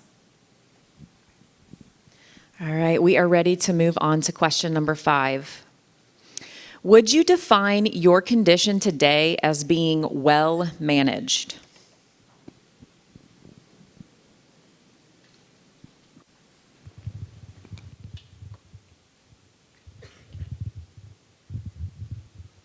That's a very difficult question to answer totally, because there's not a lot of, the symptoms are so different, you don't know what to expect in order to manage it. Back when my late husband had the disease in 2006, all we knew was when I'd take him to the doctor, it was a bad neurological white matter disease, and that was it. There was nothing else. They knew not anything back then. In the meantime, both of his sisters ended up getting sick, and all within the 2-year span, they all passed away. So there was nothing then. And then moving along to the present time, both of my children have the gene. One of them is symptomatic, one of them is not. I have a nephew that has also got the gene and symptomatic. And symptomatic means to me means the MRI has changed, and they're trying to, I would like to see them get help before getting help it's too late. One of the things that's hard to manage is, for instance, when my husband was sick, he had aphasia, so even if he could talk, I had no idea what he was saying or asking for, or whether it was the opposite of what he was trying to say. And then he did become mute, and then you can't manage because you don't know what they're feeling, what is going on in their lives. Depression, I think, is inevitable for these, people with the disease, because even if you take a pill, you still know that right now there's no cure. And so what is there to look forward to as far as the disease goes? So finding a cure, researching, doing that sort of thing is definitely needed. Thank you. I think a couple of things that really stuck out to me were, one, especially when the speech pattern is interrupted in whatever way, that adds a really difficult barrier in managing symptoms, because they can't even communicate what needs to be managed. You're making guesses. Are they hurting? Are they tired? Are they wet? Are they hungry? You don't know. and they can't tell you. I think the other thing that you mentioned, and we're kind of going back to earlier discussion, is the disease progresses so rapidly, and there's not medications available to even, really manage those symptoms. You can't get ahead of it. And even if you've seen it before in your family, you don't always know what's going to come next because it manifests differently from person to person.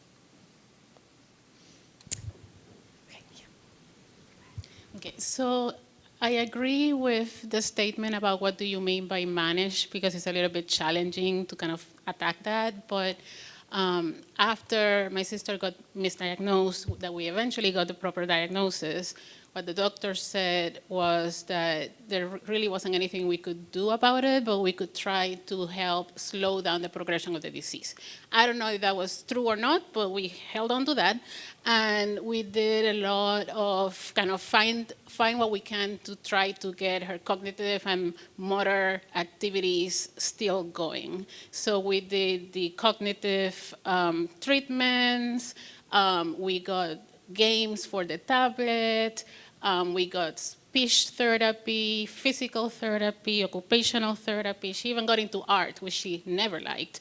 And then it turned out that she was actually pretty good at it. So our friends ended up arranging for an auction of her art pieces among all of our friends, and everything went. Even her doctor bought something. So that was good. But, is that treatment? I'm not too sure, but even if it is, it was an uphill battle to get it covered by the health plan because, things are challenging here.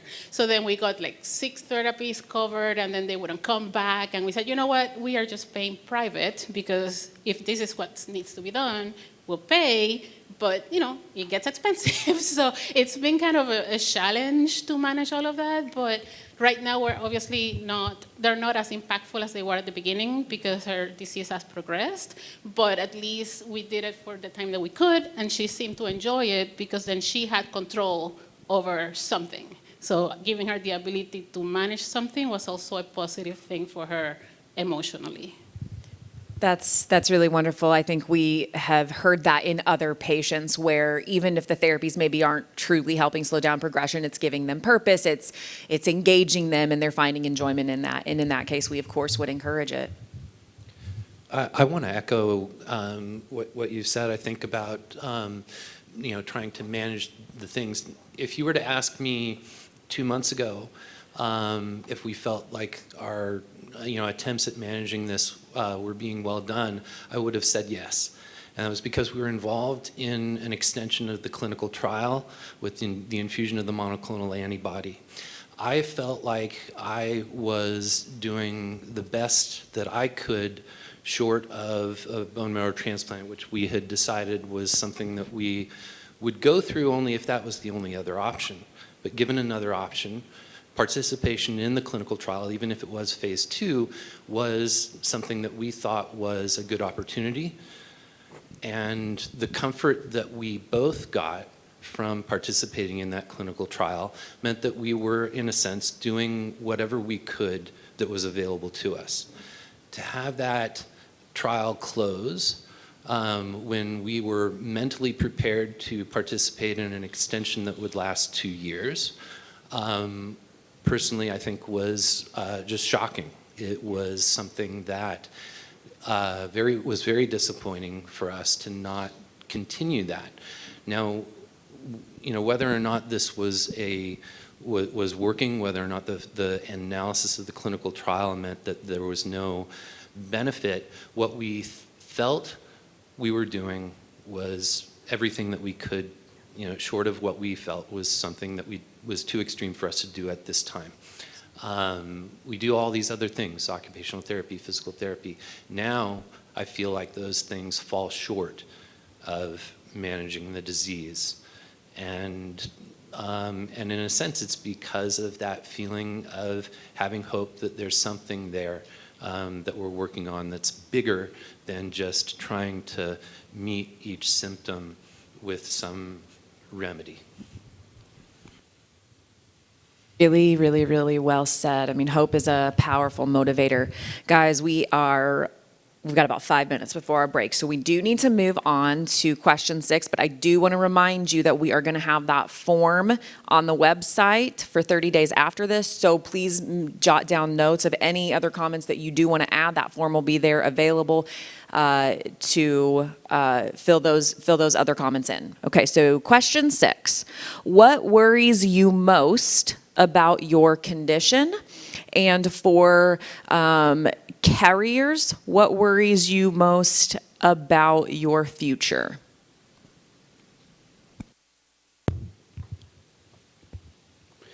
Okay, so I'm asymptomatic at the moment, so my perspective might be a little different than some of the other folks.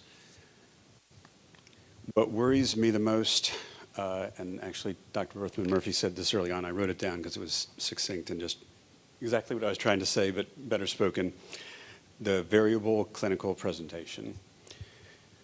I have no idea what it's going to look like when showing, hitting that button, what it's going to look like when I start showing symptoms.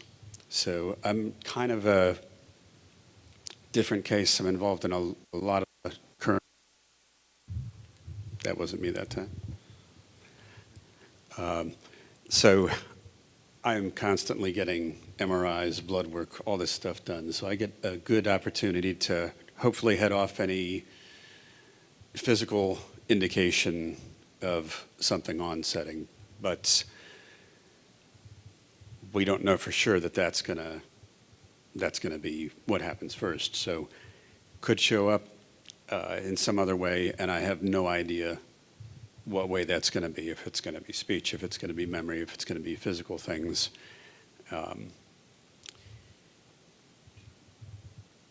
So that's kind of my biggest concern. What worries me the most is that I have no idea how to know when something's actually changed.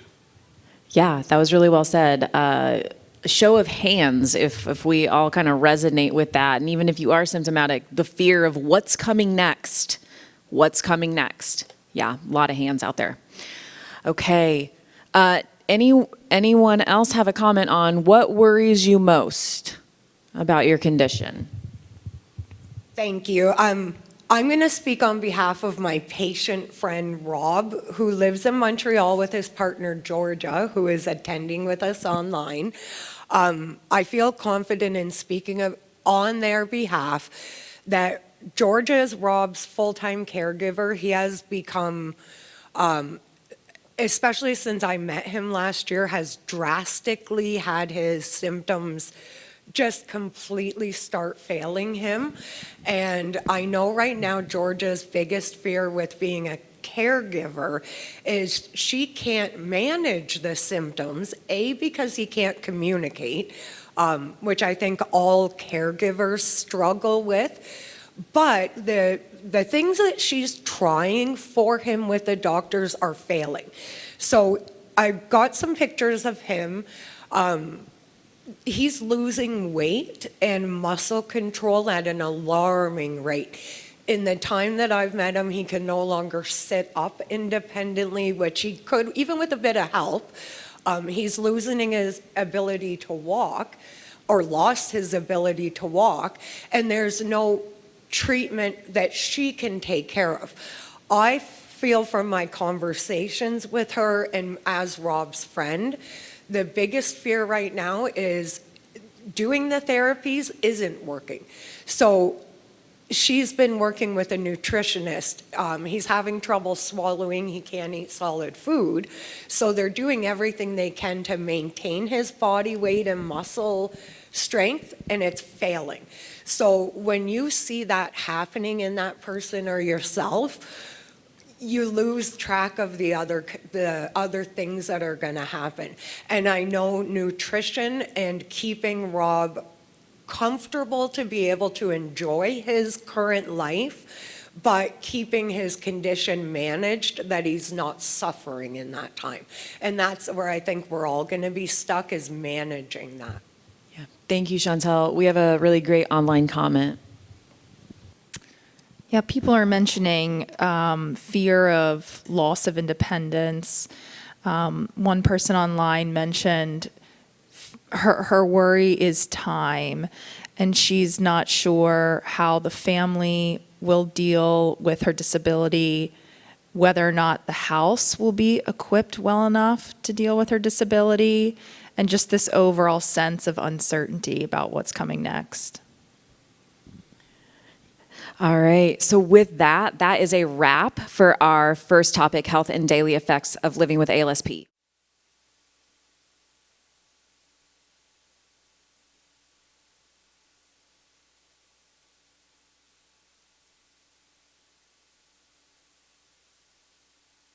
Okay, welcome back. I know we've got a few more coming back in, but we're going to go ahead and get started. So we're ready to dive into our second topic of the day, which is current approaches and future preferences to treating ALSP. So in this topic, we're going to be exploring the ways our community has managed symptoms of ALSP and how treatments or management of symptoms changes through the course of disease. We're going to hear insights from the community on how effective or ineffective these current approaches work. And then we're going to round out the discussion by exploring our community's concerns and expectations for future clinical trials, preferences for future treatment options, and what we would feel would be the most beneficial improvement in a treatment. So to help us get started in this discussion of topic 2, we'll once again turn to our panelists. So panelists, please make your way forward.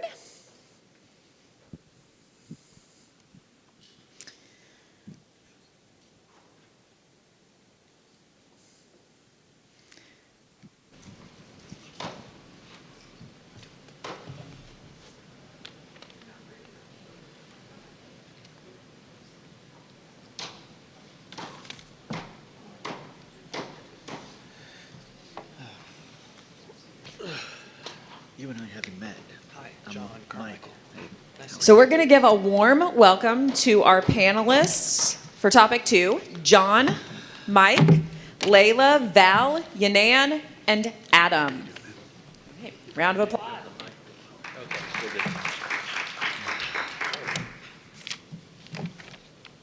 All right, so I'd like to welcome John, who's going to kick us off.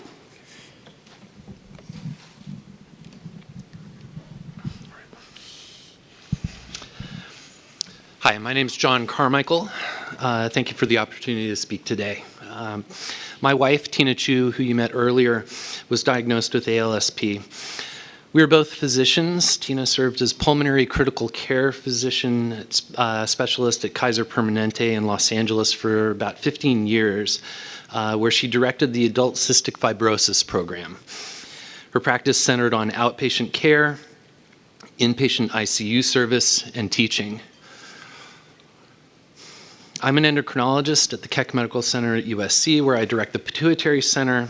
I serve as the chief of endocrinology there and a vice chair for the Department of Medicine. I engage in clinical research, teaching, and patient care. As physicians, both Tina and I know firsthand the effect that illness has on our patients, and now we're experiencing this firsthand as patients ourselves, or Tina as herself. I'll be addressing her treatment today, and to understand how her treatment has impacted her condition, it's essential to focus on the rate of progression of her symptoms and the journey to her diagnosis. Tina's symptoms began mildly with forgetfulness. It was sort of common things. She would forget her keys. There were things that in isolation everybody would think were just sort of ordinary things, but accumulating instances like this led me to believe that there was something wrong. There was some mood instability and anxiety related to her work. She felt inadequate when doing the teaching that she had done before. And she was anxious about fulfilling her role as an educator and a physician. Now, this was immediately coming off of COVID. We assumed that this was, in a way, related to kind of the isolation that happened around treating patients and the extreme stress that a pulmonologist in particular was under during the treatment of all these patients. So eventually sort of the routine tasks and some non-routine things became so anxiety provoking. We sought treatment and she was treated with an antidepressant. That was in May of 2022, 3 years ago. And that helped stabilize some of the emotional outbursts that she had been having. She was always kind of tough. In fact, she would very frequently be the disciplinarian in the family, and with our 2 kids and me, keeping us all in line. And that eventually changed, where she became a lot more, less angry about things. And this is, I think, a personality change, but also maybe the result of some medication that improves some of these things. By May of 2023, 1 year later, her communication symptoms worsened, leading to difficulty in word finding, some stuttering, an inability to find words. We then sought a neurology consultation, and an MRI revealed the leukoencephalopathy. She had some difficulty with her mini mental status exam, with executive functioning, challenges in processing and memory recall. We then were fortunate enough to have a genetic panel be sent off immediately, and this eventually, a few months later, came back with the diagnosis of the CSF1R mutation. We then enrolled in a phase 2 clinical trial. We were given the option of bone marrow transplant, and in fact, her physician at Kaiser and consultation at USC, both teams were willing to do the bone marrow transplant, but we felt that the phase 2 clinical trial afforded us the best option at the time with the least effect on her present health. Despite the investigational nature of the phase 2, we felt like that was the best option for us at the time. It was conducted up in San Francisco, and we got pretty good at going between LA and San Francisco once a month for these monthly infusions of iluzanebart or VGL-101. The clinical trial carried through January of 2024 to 25. But it's important to recognize that between the time when she had her MRI in May of 2024 and January May of 2023 and January of the following year, the rate of progression of her symptoms accelerated quite rapidly. So it was no longer just word finding and mild cognitive decline. There were severe symptoms of executive functioning, her ability to carry out things at home, cooking, cleaning, things like that were basically neglected. And there was a very striking change in her ability to function like she had before. During the clinical trial, it is my feeling that these symptoms slowed. It's not that they stopped altogether, but that during the clinical trial, there was not the rate of progression that we saw in the 6 months leading up to our participation in the clinical trial. In addition to the monthly infusions, ongoing antidepressant therapy, addition of Sinemet to help with some of her symptoms, these things were added, physical therapy, speech therapy, occupational therapy. All of these things have been helpful in maintaining a reasonable quality of life, but that's not to say that things are normal. The symptoms continue to progress. She continues to be severely affected by the disease. Things have progressed to the point where things used to be sort of unnoticeable to the casual observer, but now they are very noticeable to friends who have not seen us in several months. One of the challenges, I think, with the Tina's treatment is that none of the current symptoms are aimed at improvement. Everything is meant either to slow progression or treat a symptom as it comes up. There are things that help. You know, she's less tearful, but the depression is always there. There are fewer emotional outbursts and less anger, but these things are always sort of semi-present in our daily lives. The travel to San Francisco was doable. It was inconvenient slightly, but we were able to manage this. We have 2 kids, as I mentioned, and they have busy lives, and to be able to juggle how they go through high school, how they do their activities, and for us to do both my work and manage the family was a severe challenge. But we were able to do this, and we felt lucky to be able to participate in the clinical trial. We are very interested in evolving treatments and evolving therapies. I think one of the most promising things involves gene editing therapy. I think that one of the things that should be focused on, and in fact part and parcel of a genetic disease, is the inclusion of things like in vitro fertilization with screening of embryos for genetic mutations. This should be not only promoted for patients who have genetic disease, but covered by insurance, something that helps to eradicate the transmission, vertical transmission of these diseases to progeny is something that should be a top priority for treatment. As for treatment of symptoms and the things that other people experience, anything that would help to reverse any of the cognitive issues would be welcome. Of course, any of the mobility issues that people experience should be, we would love for those to be helped. As Tina said, she'd like for things to go back to the way that they were. Barring that, anything that would prevent this from happening to other people, to stop the disease from beginning, would be entirely welcome. I want to thank you for your attention.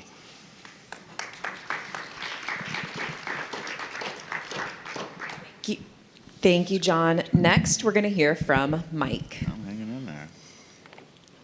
Oh, you're not next? No, I just inserted myself. Okay. Well, thank you very much for taking the time to talk about ALSP and its effect on all of our families. I feel like an anomaly here. It seems like ALSP has affected our family so long ago, and now we're kind of between storms. My family's journey with ALSP started before ALSP even had a name. It was 1986. My mother was 42 years old when she started to present with ALSP. It was a brutal time for us. My brother, sister, and I were in our mid-teens, and my mother, she started having trouble at work, trouble with calculations, word finding. Things got worse and worse, and she eventually went in for a research-driven brain biopsy. She came back with a diagnosis of maybe multiple sclerosis. In a span of about 10 months, my mother went from having slight difficulties at work to losing her ability to speak, walking around the neighborhood at night. The medical community had no answers or resources at the time. It was a very intense time in our lives. At the end of the first year, my mother was bedbound, and we scrambled to find a senior living facility that would take her. Fast forward to 1996, my little sister, who was 21 years old at the time, got sick with an aggressive form of T-cell lymphoma. It started with stomach aches at the time, and 3 months later, she passed. For years, we thought that was entirely unrelated to the CSF1R gene mutation. And very recently, we heard that the medical community is hypothesizing that there may be a connection. We still don't know. In 1996, 1997, my mother's little brother then presented with ALSP. At the age of 46, it presented in the same way as my mother: loss of speech, thought, memory, balance, very aggressive neurodegeneration, all within the first year.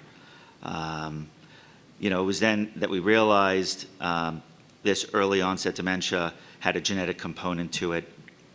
It made this unknown disease even scarier for our children and our family, all of who were entering their wedding and childbearing years.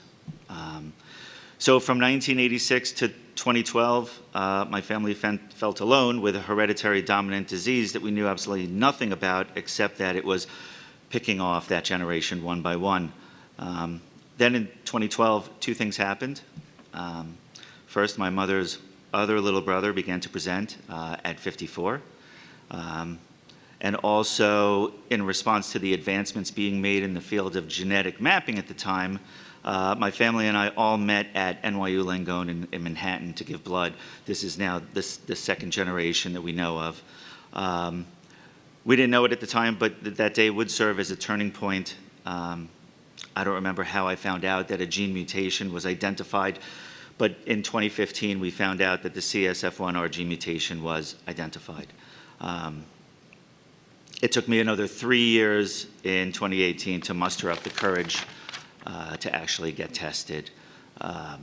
Of the 6 cousins in the next generation, I was the only one to get tested at that time. I mean, I was tested for a disease that had no cure, that we didn't know anything about. As you can imagine, it was terrifying for my wife and I, but I was 47 at the time. I had 2 children in their early teens, and I couldn't hide from it anymore. And I tested positive. I tested positive for a disease that has an average presentation of, 40, 42 at the age of 47. It's been 7 years since I've learned I've been living with a positive CSF1R mutation. And I'm not going to lie, it's been easy. It has not been easy. I've been asymptomatic for the last 7 or 8 years, thank God. Every day that I live is a good day. I think we've heard enough about how a positive diagnosis affects us. I think all of us have been touched by this disease. But you know, the fear of the future and questioning myself every day, different points in my day, the guilt for my wife and my family. But in the past 5 or 10 years, this beautiful community has grown around ALSP of caregivers, asymptomatic carriers, and the medical community has been amazing. Erin has been amazing. Doctors from around the world have been joining the effort to find a cure, a prevention, or a slowing of ALSP. It has been a godsend to meet these people who have devoted their lives to its research. So for now, I live the best life that I know how, and I stay positive and hopeful, and I remain thankful for all the people in this room that make me feel like my family and I aren't totally alone in the fight against ALSP. And it's humbling to be speaking to the FDA and hope that our words resonate with you. And maybe there is a light at the end of this long, dark tunnel. So I appreciate you listening to my family's story today.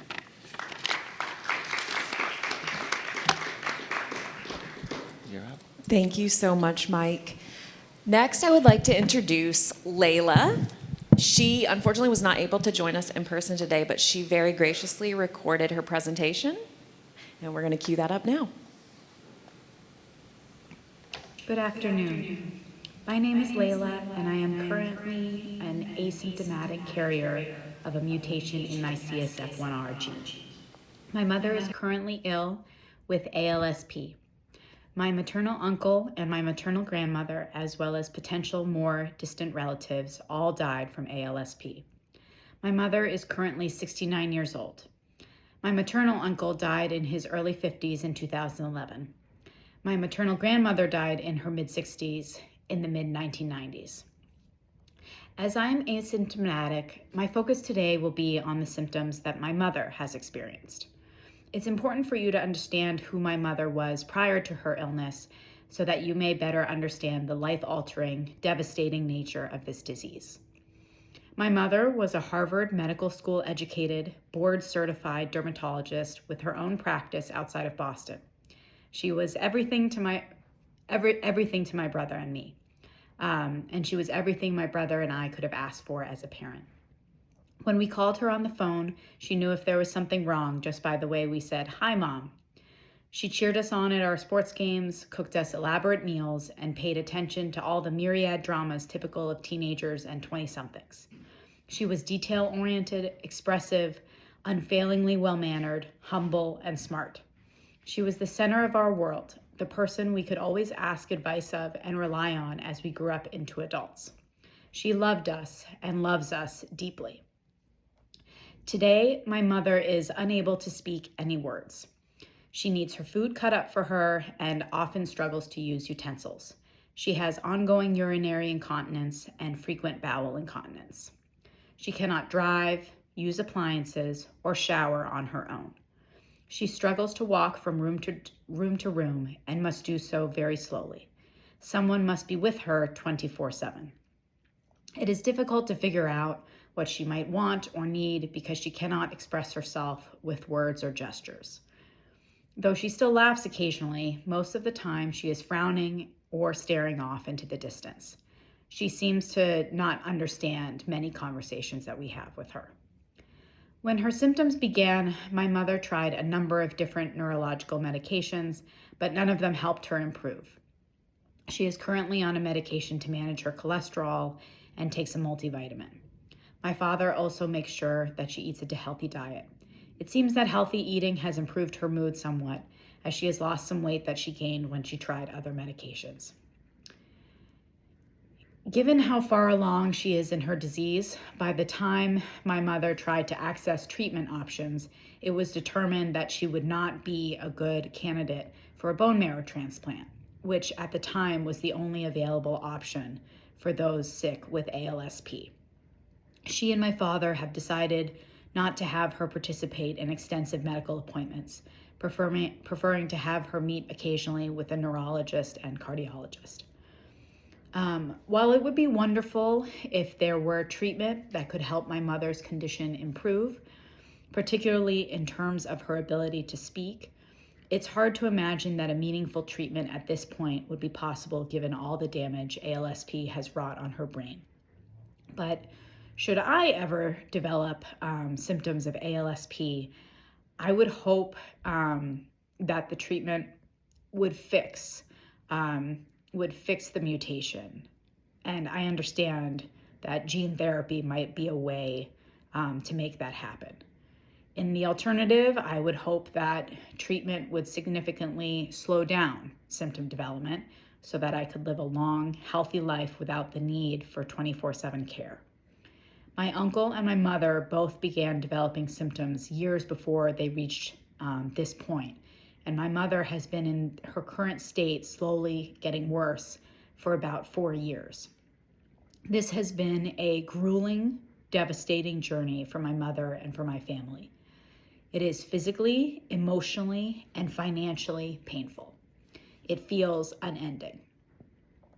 My ultimate hope is that a treatment will one day exist that can fix this mutation entirely, such that no one will develop ALSP. In the alternative, I hope that a treatment could exist to delay symptom onset of the disease, such that it doesn't begin until advanced elderly age. I would hope, for myself, I would hope that I would die of other causes, preferably ones that do not affect my mind, before ALSP could make me ill and eventually kill me. I recognize that some risks are presented by participation in clinical trials, by participation in gene therapy, but I know that without the advances in gene therapy, in clinical trials for other types of treatments, we will never find a way to stop or halt this disease's progression. I want to live my life to its fullest potential. I have 2 young sons at home. One is a toddler and the other is just a baby. I have a wonderful husband, extended family, and close friends. I am a practicing attorney and an avid traveler. My greatest wish is to live long and healthily enough to see my sons grow up and have families of their own someday. Thank you for your time today and for your work. My family and I appreciate it very much.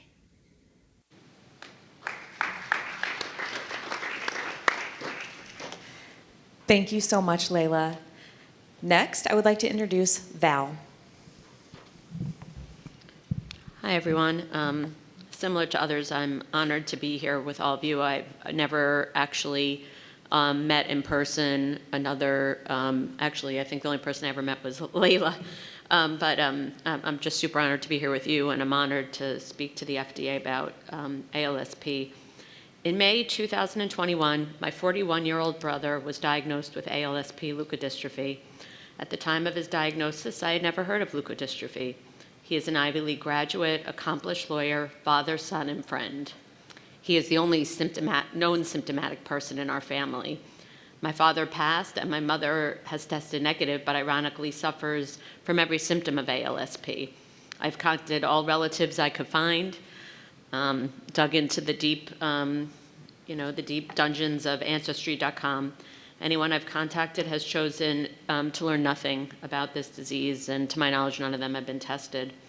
5 months after this devastating diagnosis, my brother underwent an unrelated donor bone marrow transplant. From the limited information available, we understand he was the 4th person in the United States to undergo this experimental procedure. He survived after multiple months in the hospital, an infection which almost took his life, and lots of rehabilitation. His disease has progressed since transplant, but at a much slower pace when compared to the ordinary course. Today, he is impaired, and he lives in an assisted living facility, but he's lucky that he at least, is here for his 2 children who are 11 and 14. In November 2021, 8 months after giving birth to my first child, I also learned I carry a CSF1R mutation. I was in disbelief. Just 6 years prior, I underwent a prophylactic double mastectomy and oophorectomy to reduce my risks related to carrying a BRCA1 mutation, which puts me at risk of developing a fatal breast or ovarian cancer. And I decided I would approach CSF1R the same way. I would live to find a cure for me and my brother's children. Quickly learned there are less than a handful of neurologists in the US who see most individuals who carry a CSF1R mutation. I have a vested interest in this patient community. I use thousands of my own dollars each year to have checkups with 3 physicians across the US who are located thousands of miles away from my home. Every 6 months, I fly to the Mayo Clinic in Jacksonville, Florida for an MRI, cognitive and physical exams. I travel every 6 months to Mass General for a checkup which follows the same regimen, and recently I decided to visit the doctors at UCSF as my schedule permits. I do this while working a very demanding job as an investment banker. Annually, I undergo a full neuropsych exam. Until March 2025, I participated in a natural history study sponsored by Vigil. I do all, beyond those demands, I also am the primary caregiver for my brother, my mother, who's in the early stages of some sort of dementia, and raising a small child. Since my brother's diagnosis, interest in this disease has increased, but we still don't have a direct line of sight to a cure, and that's unacceptable. We know that there's scientific technology that exists to potentially edit our genes. We don't know if it could edit CSF1R, but our hope is that it can. And if it can, we hope it could cure ALSP. I see gene therapies as my best chance for survival. In the last year, UCSF, in partnership with Berkeley, and Mass General, in partnership with Harvard, have initiated studies focused on developing a gene therapy. I'm actively participating in this research because there is supporting evidence that this could work. When I think about this and why I think it can work, some of it I think comes down to some common sense, or at least what I like to think is common sense for people like us that unfortunately have to know about this disease. If there is no mutation, there is no disease. Unrelated bone marrow transplant has been shown to slow progression of ALSP, but we know that comes with a significant amount of mortality risk. We know if we use our own bone marrow transplant, our own bone marrow for transplant, the mortality risk associated with the transplant decreases significantly. We know gene editing is already known to be a viable cure for other diseases. One example recently is sickle cell anemia. It's critical, to leverage this technology, and regulators and doctors could help us do that. Most importantly, we've seen gene therapies have helped other type of leukodystrophies. The greatest barrier to finding a cure is the rarity of this disease and the lack of social acceptance. Most individuals couldn't imagine someone in their 30s or 40s having dementia.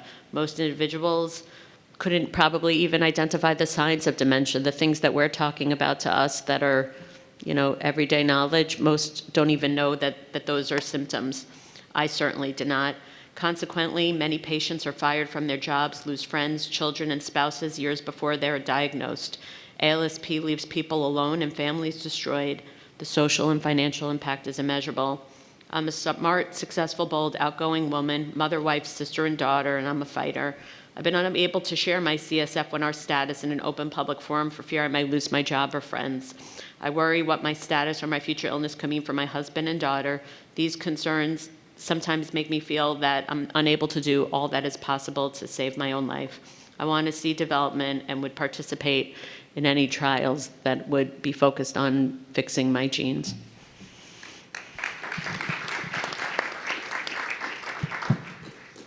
Thank you, Val. Next, we are going to view a video from a woman by the name of Yanan. Yanan lives in China, and she is the head of the ALSP advocacy group over in China. Hi, everyone. My name is Yinan Zhang, and I am a family member of late-stage ALSP patient, and I'm also the co-founder of ALSP patient group Snow Lotus in China. Our group was established in 2018 and it now has more than 160 members across the country. Today, I'm very honored to be invited to speak at this event and to share my stories about battling ALSP with my family, and also to call for an action from international regulators to help those who are also suffering from ALSP. I'm going to share my screen.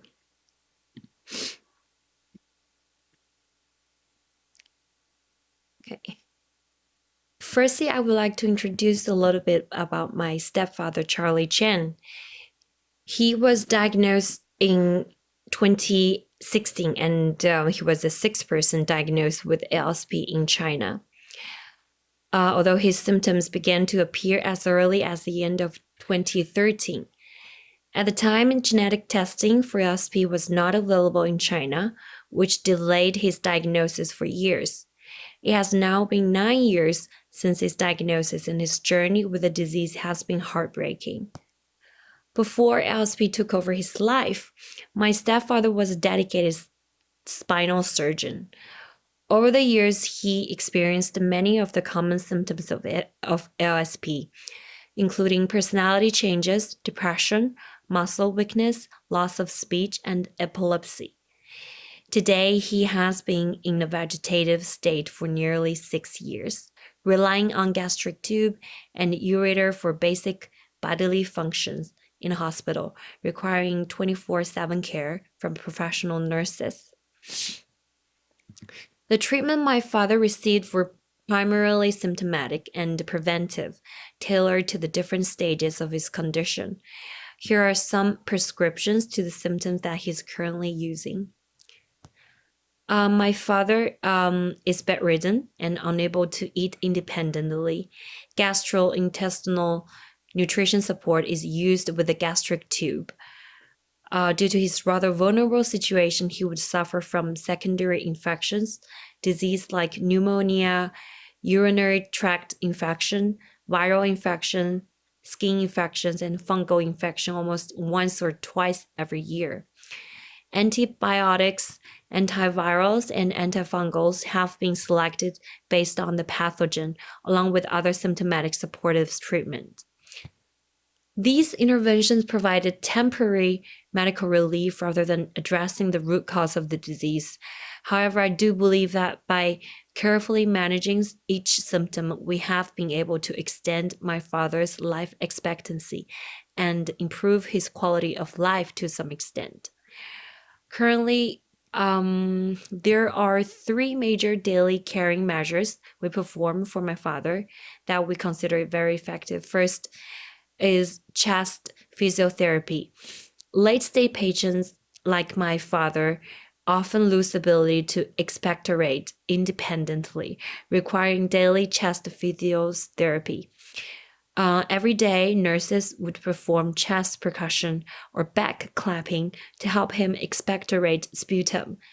If there is excessive sputum, more specialized clearance devices may be needed to assist in removing the sputum, such as suction machine or even bronchoscopic suction that is used to clear deeper sputum. The second would be epilepsy treatment. 5 years ago, my father began experiencing severe seizures on a monthly basis, each episode requiring an ambulance call. So after 4 such incidents, we decided to hospitalize him to ensure timely and consistent care.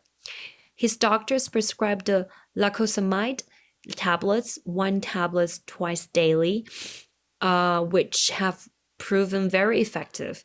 Since starting this treatment, he has rarely experienced serious seizures, with only occasional minor spasms, such as in his eyes. Our family consider this medication a crucial and successful part of his care plan. The third treatment we perform daily would be pressure ulcer prevention. To prevent pressure ulcer, my father requires frequent repositioning every 2 hours to relieve pressure on the bony areas like his heels, hips, tailbone, elbows, and shoulders. We also use supportive surfaces such as pressure relieving mattresses and overlays to minimize the risk. Thanks to the diligent efforts of our family and his nurse, my father has not developed a single pressure ulcer during his 6 years of being bedridden. This is testament to the importance of consistent and attentive care. My father missed the bone marrow transplantation opportunity. By 2018, when the first such surgery was performed in China, his disease had already gone far too progressed, leaving him ineligible not only for the procedure but also for any clinical trials. The downside for our current situation is that the treatment are only targeted at symptom and do not solve root cause, which is gene mutation. For family like ours, the ultimate goal and hope lies in the development of financially accessible therapies that can correct these genetic defects and restore lost functions such as cognition and muscle mobility, even for late-stage patients. While we recognize that achieving this goal is a long, challenging journey, we're encouraged by the progress made in clinical trials in the United States. These trials offer a glimmer of hope, particularly for early to mid-stage patients who may soon have access to treatments that could halt disease progression and even restore some functionality. Witness my father decline has been incredibly painful for our entire family, and his story is a stark reminder of the urgent need for earlier diagnosis tool for ALSP and also for effective treatments. I share his story in the hope that it will raise greater awareness and research and action to help those who are suffering the same from this devastating disease. Although we're from different countries and parts of the world, I do believe our shared hope for our family members unites us. And I do eagerly urge FDA and other international regulators to prioritize the approval of innovative therapies for ALSP, because these success of clinical trials can definitely transform the lives of tens of thousands of people and their families worldwide. And let us not delay in bringing those groundbreaking therapies to the world and to those who need them the most. Thank you so much.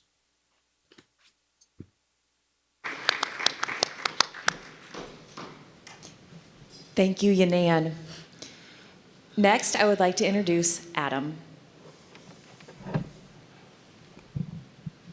Still on? Okay.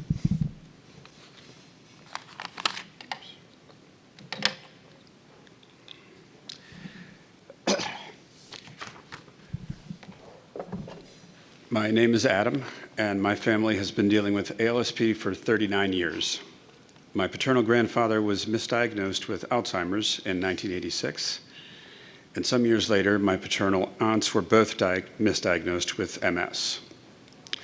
When my dad started showing neurological symptoms, my mom was the first in our family to really push to find out what was happening. She took my dad to Johns Hopkins Hospital in Baltimore, and a neurologist there followed his progress through the disease. He said something at the time, something along the lines of, "I don't think this is FTD. I don't know what it is, but it's not FTD." At that time, autopsy was the only known path to a correct diagnosis, and there were no options for treatment. All we could do was to try our best to manage the symptoms as they presented. Sometimes this meant just trying to translate for my father's aphasia, him calling something hot when he meant cold, that sort of thing. Later on, it meant picking him up to carry him between his wheelchair and the car, a couch, his bed, because he had lost all muscle control. My mom did all of this and more. Caring for him became a full-time job. When my father passed, my mom had an autopsy done on him, and that's what finally gave us the diagnosis of ALSP, which confirmed the genetic component. In 2012, my sister tested positive for the CSF1R gene mutation. And at the time, she was basically told, sorry, you have this, there's nothing you can do about it. She was not showing any symptoms at that point, so she was referred to a doctor familiar with ALSP to monitor her progression. In June 2019, I finally tested and tested positive as well. At that point, the genetic counselor told us about another physician familiar with ALSP, and my sister and I began visiting him once or twice a year to monitor us some changes in our testing and our MRIs. There was still no FDA treatment for us, but we were told there was one slim chance, a bone marrow transplant, which is a difficult, invasive, long, expensive process, and the survival odds are better now than they once were, but they're still not great.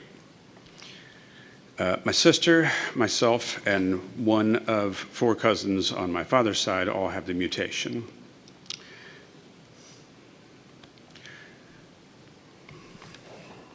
My sister has 4 children, and my affected cousin has 1 child. They were all born prior to their parents' diagnosis.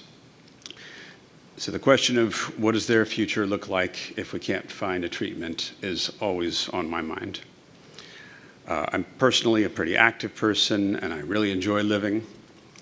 I live in Colorado with my spouse, and we love to go climbing and hiking.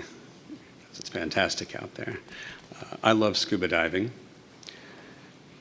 These activities, they all require a fair degree of physical control, mental stamina. I like playing board games. I play guitar and piano. ALSP symptoms are going to destroy my cognitive and physical ability to do all these things. I love my family and my friends. I love being able to enjoy spending time with them. I work as a software engineer, and I need my brain to function well so that I can continue to manage the problem solving that that job requires. I frequently think about my and my family's future. I watched this affect my father, my aunts, and my grandfather, and I know firsthand it is absolutely heartbreaking to see someone go through these symptoms and to watch family members as they have to go through it. Since I found that I'm positive for the gene, I don't think I have had a single day where I don't think about ALSP. When I'm going to start showing symptoms, when my other family members will start showing symptoms, what path we'll take, what's available, how our loved ones family and friends will have to deal with it. So short of a complete cure, what's the ideal treatment? That's tough to say. I don't want to lose my physical control or my cognitive abilities. A treatment will need to stop or slow down the deterioration so I can continue to live my life. There is no blissful ignorance here. I know how unpleasant things are going to get if I become symptomatic, and I know how hard it's going to be on my family. I am currently participating in all of the related research that will have me. I've offered my direct or indirect involvement to every single study that I know of. I will be doing anything I can to be a part of it. As asymptomatic, all I can personally do right now is participate in research to support finding a treatment or a cure. When it comes to any clinical trials, I can't think of a single risk or side effect that I will not take to further the goal of finding a treatment or a cure for ALSP. It is a horrible feeling to wonder every day if this is going to be the day where bad things start happening for me, for my sister, or my cousin, or for their children who haven't been yet tested due to their ages. I don't want them to ever have to go through.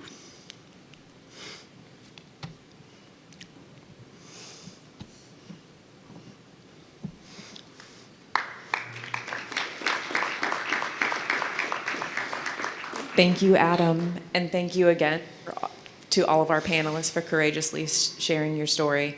So we're going to give them one more round of applause and give them some time to get back to their seats.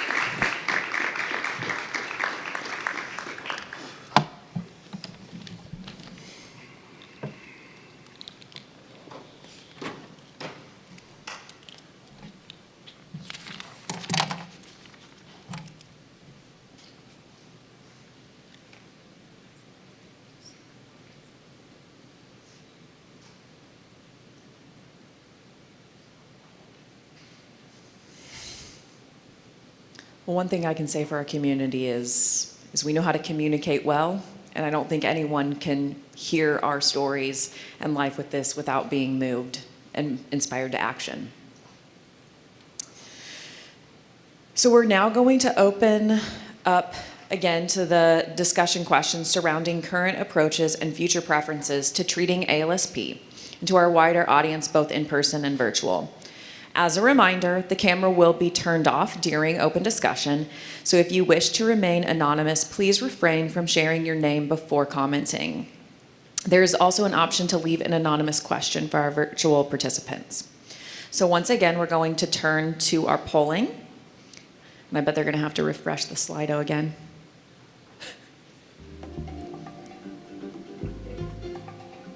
So get those phones ready.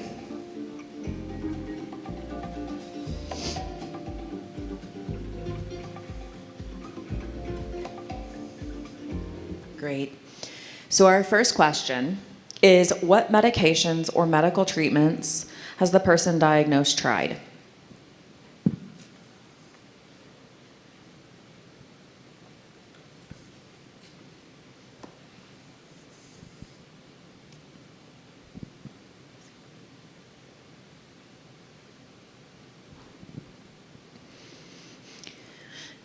We're seeing a lot of antidepressants, which makes sense. First session talked about a lot of mood changes, depression, anxiety.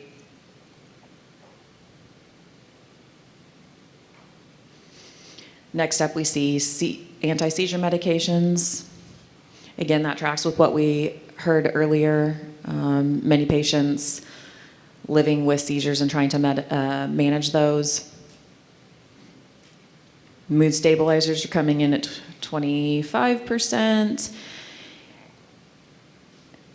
All right, anti-Parkinsonian drugs at 18% is an attempt to manage some of the rigidity and tremors that our patients experience. Okay. So most often used medication, it looks like antidepressants. All right, we're going to move to the next polling question. And this one asks, besides medications, what approaches have the person diagnosed used to help manage symptoms of ALSP?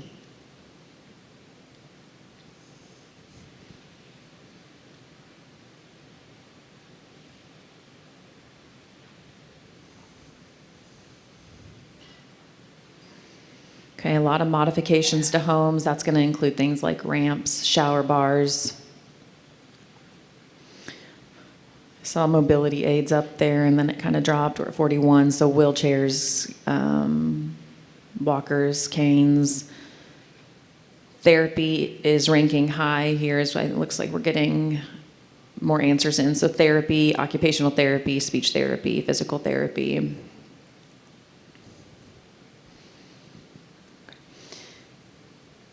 And that all tracks with what we heard about as far as symptoms in our first session. So 62% modifications to homes, 57% have tried therapies, 48% have attempted mobility aids. Okay. So we're now moving into our first open discussion question. And that question is, what are you currently doing to help treat your condition or its symptoms? Hello, friends. It's me again. I have no worry about anonymity, so it's Chantel. A lot that I had written down has been covered by everybody, I do believe. I do some physical therapy. At age 42, I was in a geriatric hospital doing a geriatric day program. I was by far the youngest patient they had ever seen, but I've kept those tools with me. My husband has had to get meal replacements because I just forget to eat or I don't like doing it. I currently take 3 different seizure medications, which is helping, but I still have the seizures. The one thing I actually want to talk on, and I do personally believe I'm very confident to say for every patient, whether symptomatic or asymptomatic, is the importance of having an antidepressant. I have had to have it because I've had the suicidal thoughts, the thoughts of not wanting my daughter to go through that, and all of the incredibly variable thoughts that the depression that this disease brings. I also feel confident to say for all symptomatic patients, we feel ourselves dying. I can feel my brain and my body failing me. We feel ourselves dying. We know it's happening, and it is incredibly overwhelming to know there's nothing that we can do about it. I am very lucky that I have a few core friends, especially a lot of patients, and mainly Sisters Hope Foundation, that I can talk to openly and honestly about my feelings. I'm very frank and honest about the fact that I'm dying to probably too many people in my life, but it's something I've accepted and I'm trying to put into my daily activities. I think that without Sisters Hope Foundation having brought all of us together, especially those that have been able to meet in person, has been my biggest thing that I'm doing to help treat my symptoms. Being able to connect with people that get it is the most life-changing treatment we can give ourselves. Hugging patients or looking in the eyes of patients has done more for me than all of the medications combined, because I know I'm not alone. Feeling alone, I think, or feeling lonely in this journey is the most difficult symptom to manage. So I'm very proud of everybody for coming together today and sharing the love in the room. I think we'll all leave feeling better because we've all talked to somebody that gets it. Thank you. Chantel, can we hire you to be our motivational speaker? Yes. Excellent. That's something else I've actually taken a passion about, is I openly share my journey with strangers and with people. If I hear a friend that has cancer, if I hear a friend recently lost her daughter, I make sure that I share a journey with those people. I open myself to listen to their grief. And I try to pride myself on maintaining my positive attitude despite watching all of my family die and so many of our patient community get sick and die. I think we all have this ability to spread the positivity and cheer, and it's something I also am doing as my therapy. So I love the answer. What are you doing to manage, what are you doing to manage your condition? Connecting with those that get it, finding joy, connecting with others.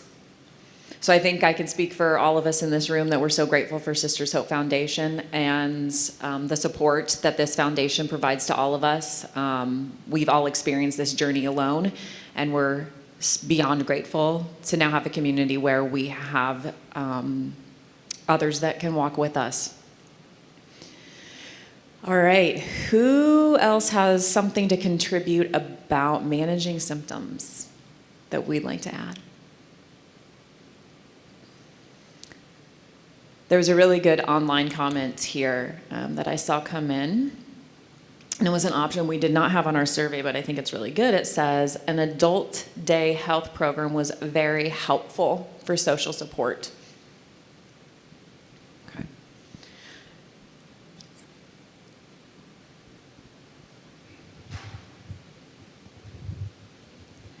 I'm Brittany, I'm Brittany, Lauren's sister. And for about 6 months, my sister was involved in swim therapy, music therapy, and she would go to an inclusive gym called Ability 360 in Phoenix. And I think her going weekly to music therapy, we paid out of pocket for it, so we were able to do it once a week. Wednesdays, she was super excited to go to music therapy. This was a little bit more physical therapy with musical parameters. So she would walk to the beat of a drum, or she would have help extending her arm to the crescendo of a piano.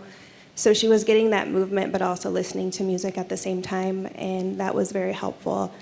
In her swim therapy, she was able to relax her arms and open up her hands because they were constantly clenched and held together, so it gave her muscles some relief. Being able to lie without hurting yourself floating in the water, I think, was also really great. And she was able to practice stepping up at the pool when she would need to step up into bed at night.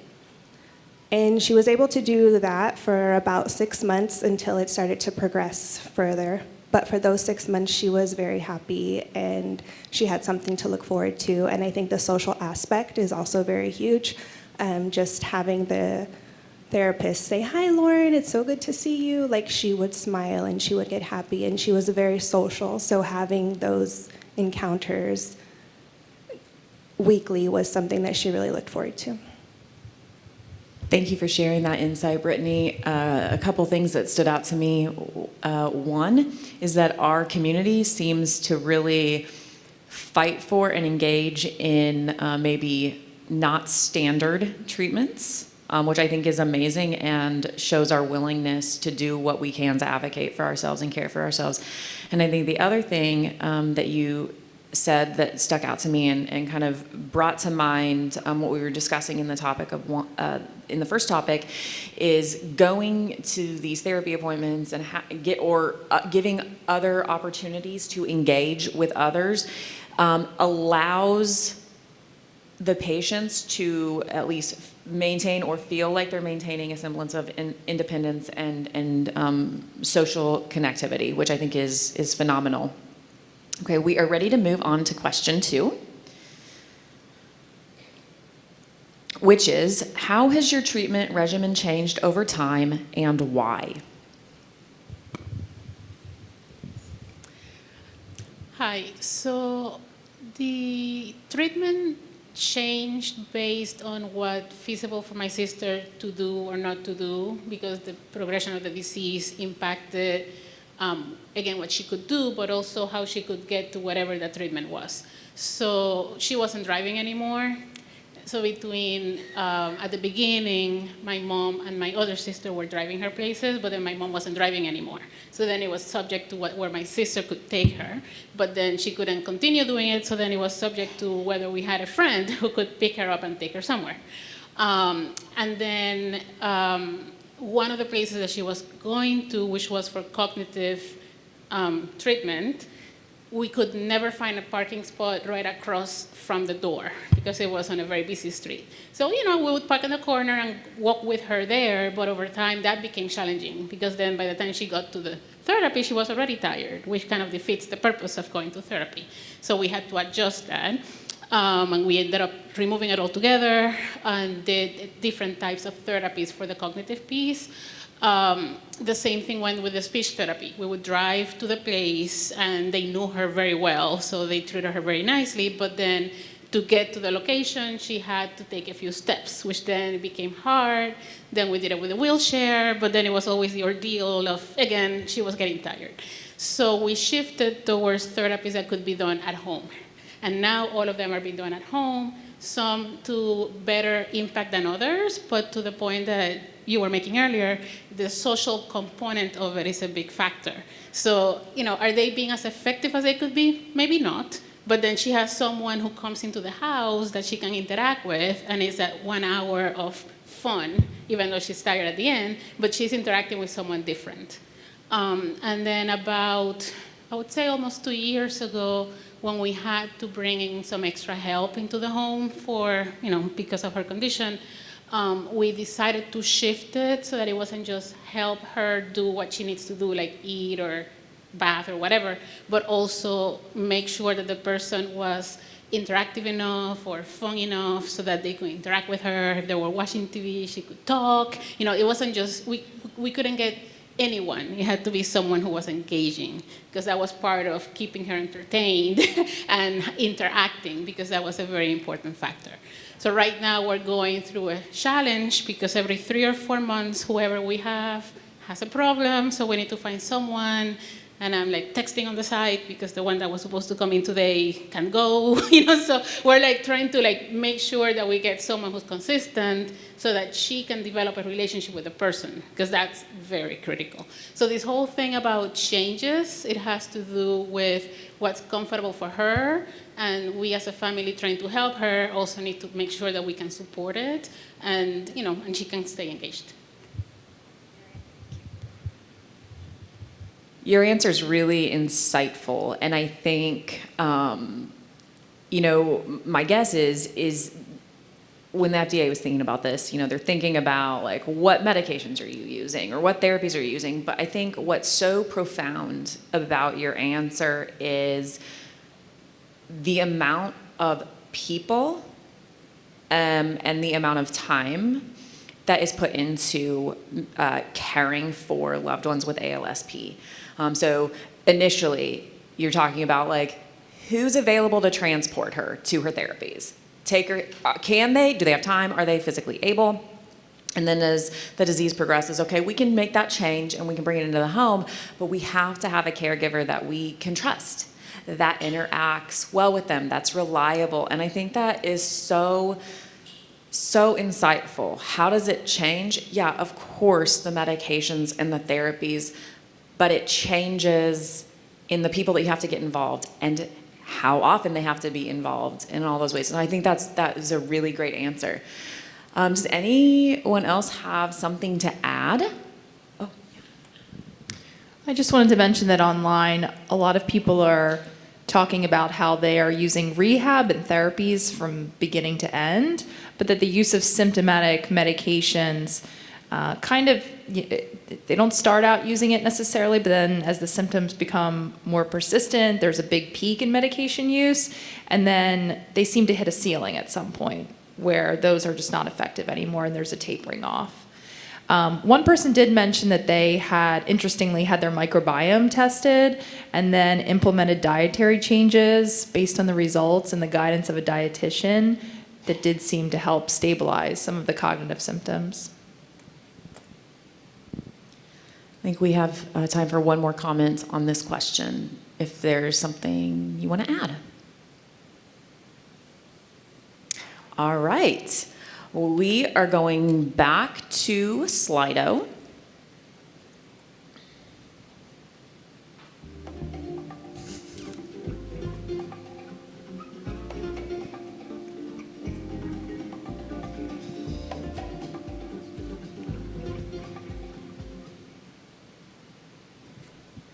All right, so this question is, how well does the current regimen control important symptoms of the condition?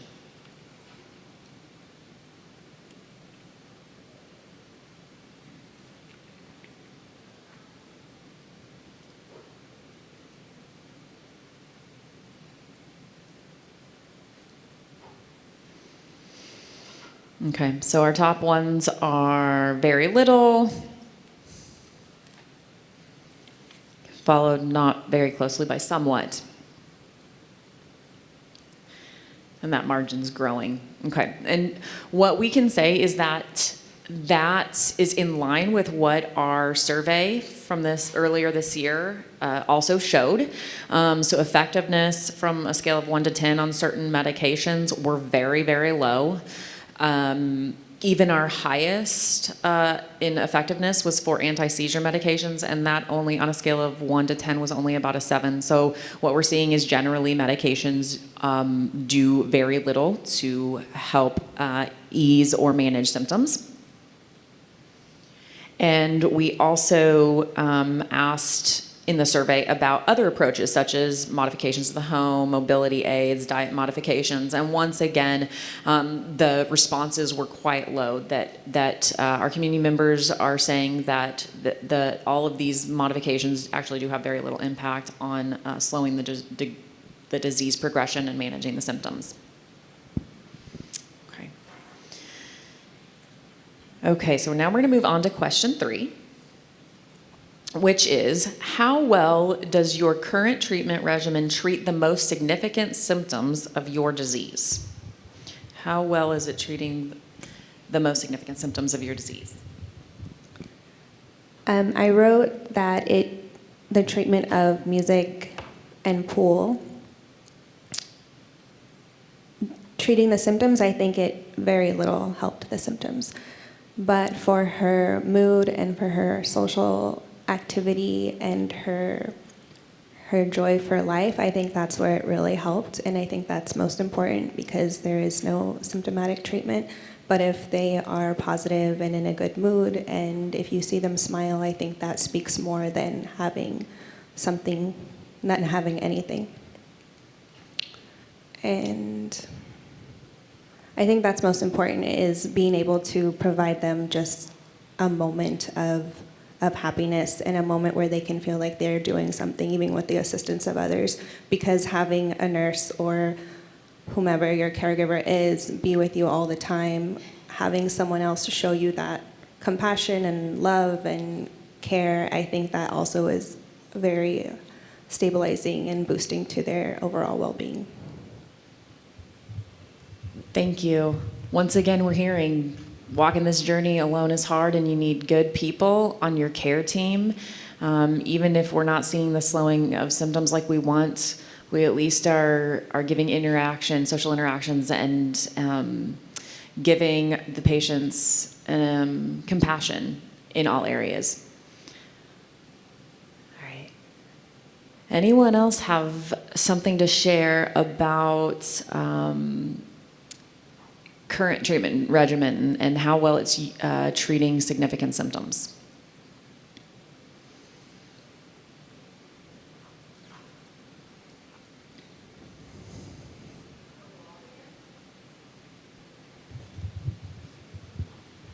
Hi, friends, again. I'm going to speak on behalf of my friend Rob in Montreal. Again, I have his permission and his wife's permission to share his story. Rob is in a very, very painful spot right now.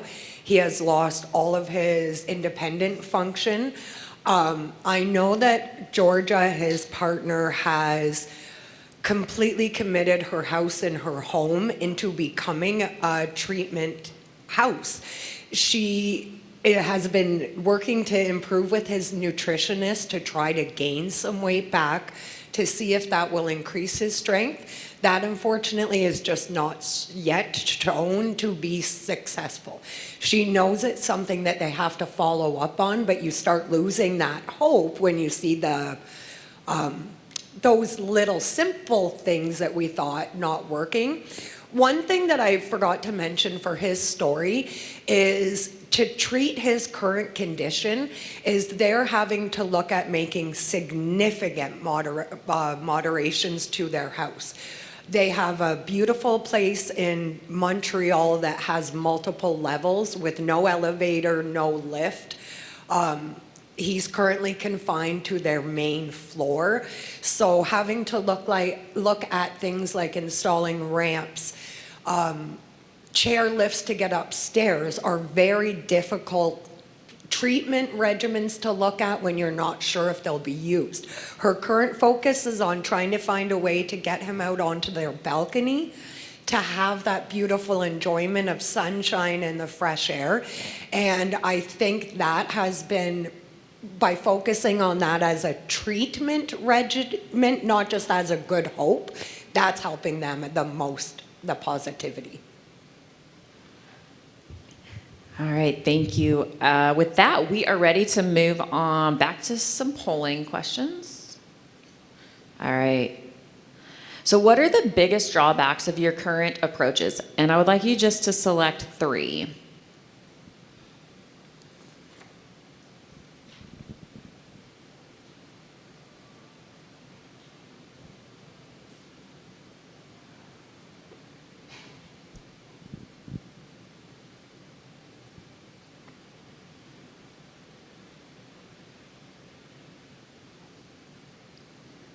Okay, once again, we are seeing not very effective. So we're just reconfirming that treatment approaches that are trying, so whether that's medications or modifications to home, experimental treatments, they're not very effective. They're not improving quality or quantity of life, I think is what we're hearing pretty consistently. Cost comes in next at 43%. We even have 24% saying that the current approaches are actually worsening symptoms of ALSP. That's 27% now. 36% are saying limited availability or accessibility.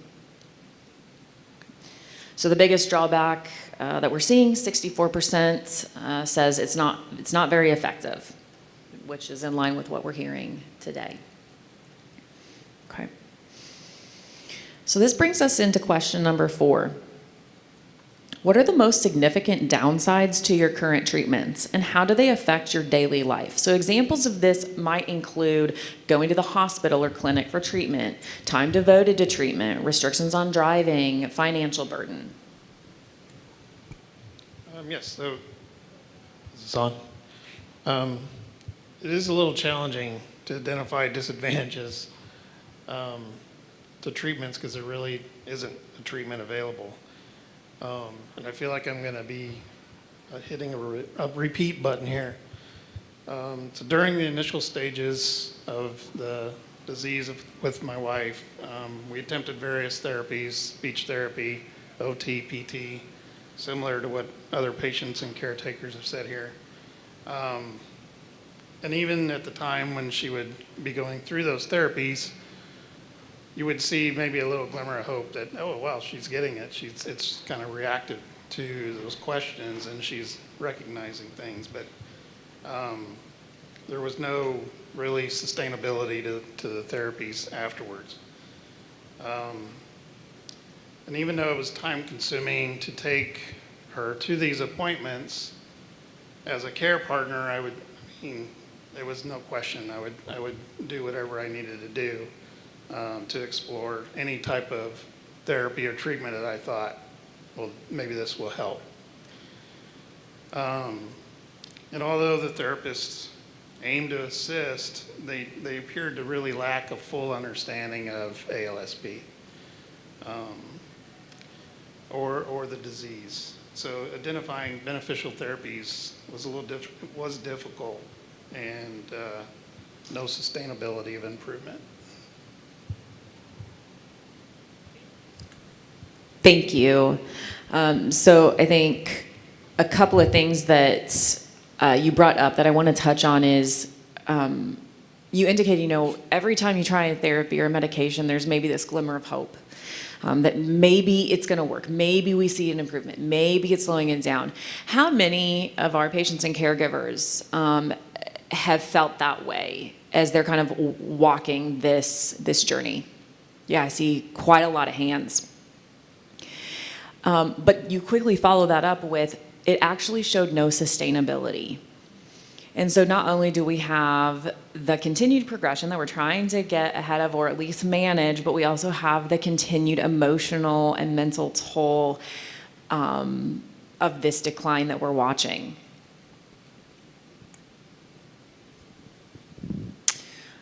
Some people from the ALSP community in China who've undergone bone marrow transplant mentioned the risk of infection and the risk of rejection as significant downsides to that treatment.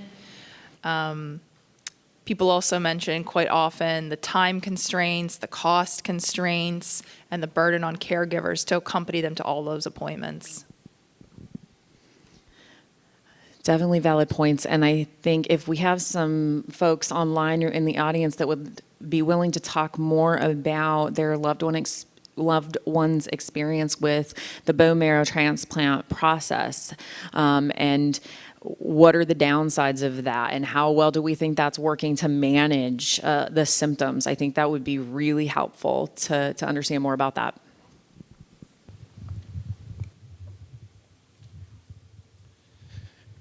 I'm Robert Smith. My daughter, Sarah Williams, was the first, the third transplant patient with Dr. Zolik and Dr. Ayala at Mayo Jacksonville. Does anybody know what's on W.C. Fields' tombstone?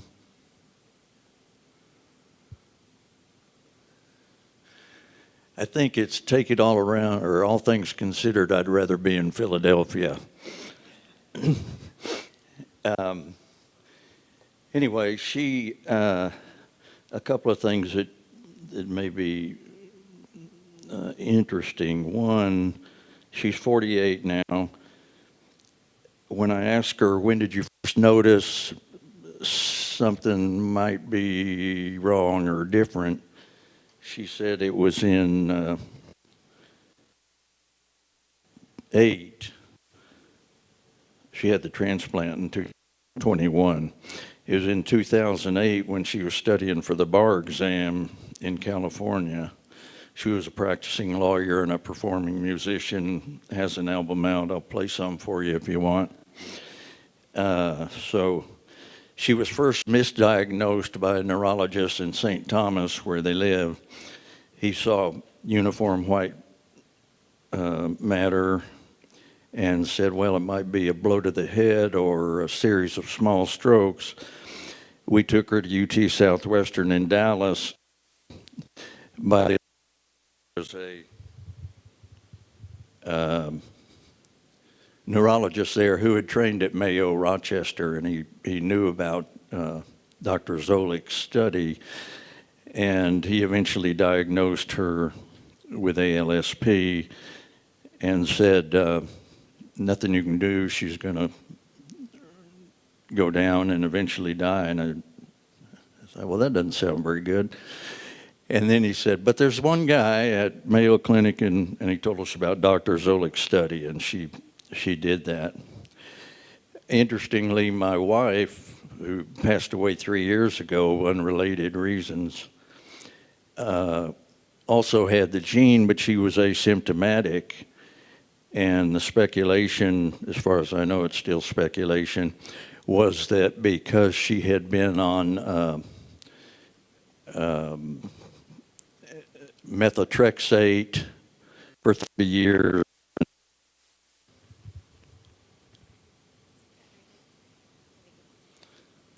leucovorin and methotrexate was the reason she had remained asymptomatic.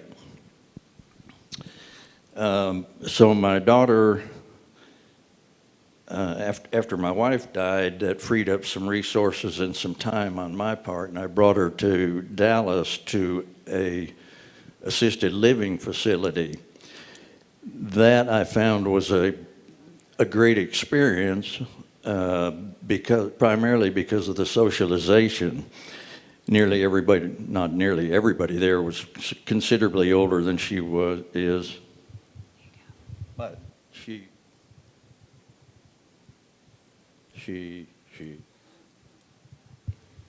anyway, she described herself as, she said, I'm kind of a cause celeb here because she's younger. She's always had a very positive attitude. As I said, the socialization helped a lot. She has been on antidepressants, anesthesia medicine all this time. Left to her own devices, she's quite sedentary. She has a lot of bathroom issues, wears a diaper. But if you prompt her and say, Sarah, do you think you need to go to the restroom? She seems to respond about 75% of the time and well, yeah, maybe I do. And you can take her and she'll do it. But she does require and have full-time care. She enjoys walking a lot. A big question, well, one other thing may or may not be related. While she was at the care facility, she, of course, had 3 regular meals a day. She gained 60 pounds, starting from about 120. Now, after 2 years and 2 months there, she's gone back to St. Thomas with her husband and her now 10-year-old. The greatest thing about that 2+ years was it gave the now 10-year-old that much time to mature, and his interaction with her and hers with him is, I thought it was quite improved, although my son-in-law just texted me. Do you have that? We do, but we need to move on. So I'm going to include it in the voice of the patient reports. But you've given us a lot to think about, Robert. And I think a couple of things. So your daughter underwent the bone marrow transplant. You know, it's maybe slowed progression, stopped progression, but we still have quite a few symptoms that need to be managed. And so I think what we're seeing and what we saw on videos and other stories is that seems to be a very similar experience for those that have undergone the bone marrow transplant. Yeah, I think basically it seems to have largely arrested the progression. Okay. Thank you for sharing. So we're going to slightly pivot once again to really drill down and explore community opinions about clinical trials and future treatments. And I have no doubt we're going to have a lot to say about this. So we're going to go back to that polling. We're going to pull out our phones, click on that QR code.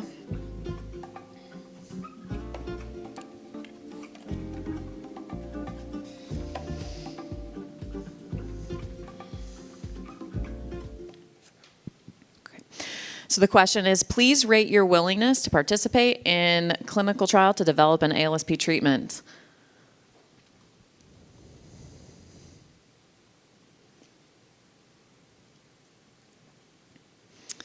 And as I hope everyone can see, we have no unwilling to participate in a clinical trial. Everyone is either willing or very willing. Okay, next question. I want you to select the 3 most important factors when considering clinical trial participation. What are the 3 most important factors when you consider enrolling in a clinical trial?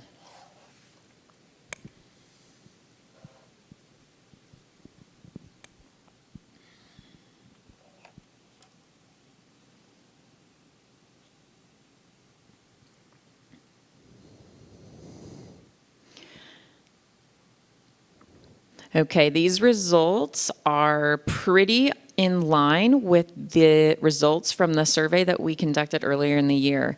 So improved quality of life is coming in at, let's see, 77. I saw it as high as 83.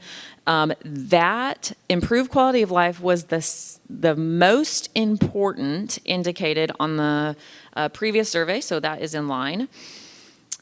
Negative side effects were coming in at 67%. Maintaining quality of life, 59%. And that's pretty much in line with what survey results had said. It looks like cost is down to 30%. Can you scroll down for me? All the way down, I want to see what's at the bottom. So we're saying, okay, so length of study is not really an important factor. Even receiving a placebo is less of a factor. So if we go up, we're going to see the improving of the quality of life is the number one factor when we're looking at what's important to our community. Okay. So that's going to bring us into question number 5, which is, what considerations would encourage or discourage your participation in a clinical trial? Hey, everyone. Thanks. I guess I speak today from the perspective of my brother, who is symptomatic, and myself, who is not. Similar, I forget the gentleman's name, to participate. It's sort of working.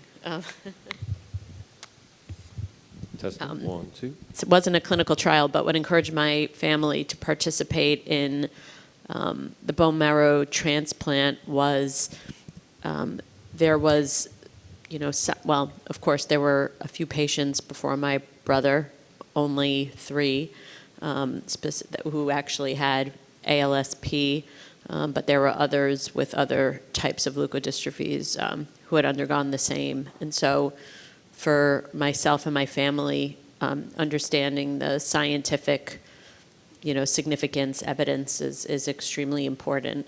Today, we obviously know that the Vigil trial is no longer, an option for us. And there was a option for a therapy for a monoclonal antibody with a, doctors coming up with a proposed hypothesis, right? It wasn't proven.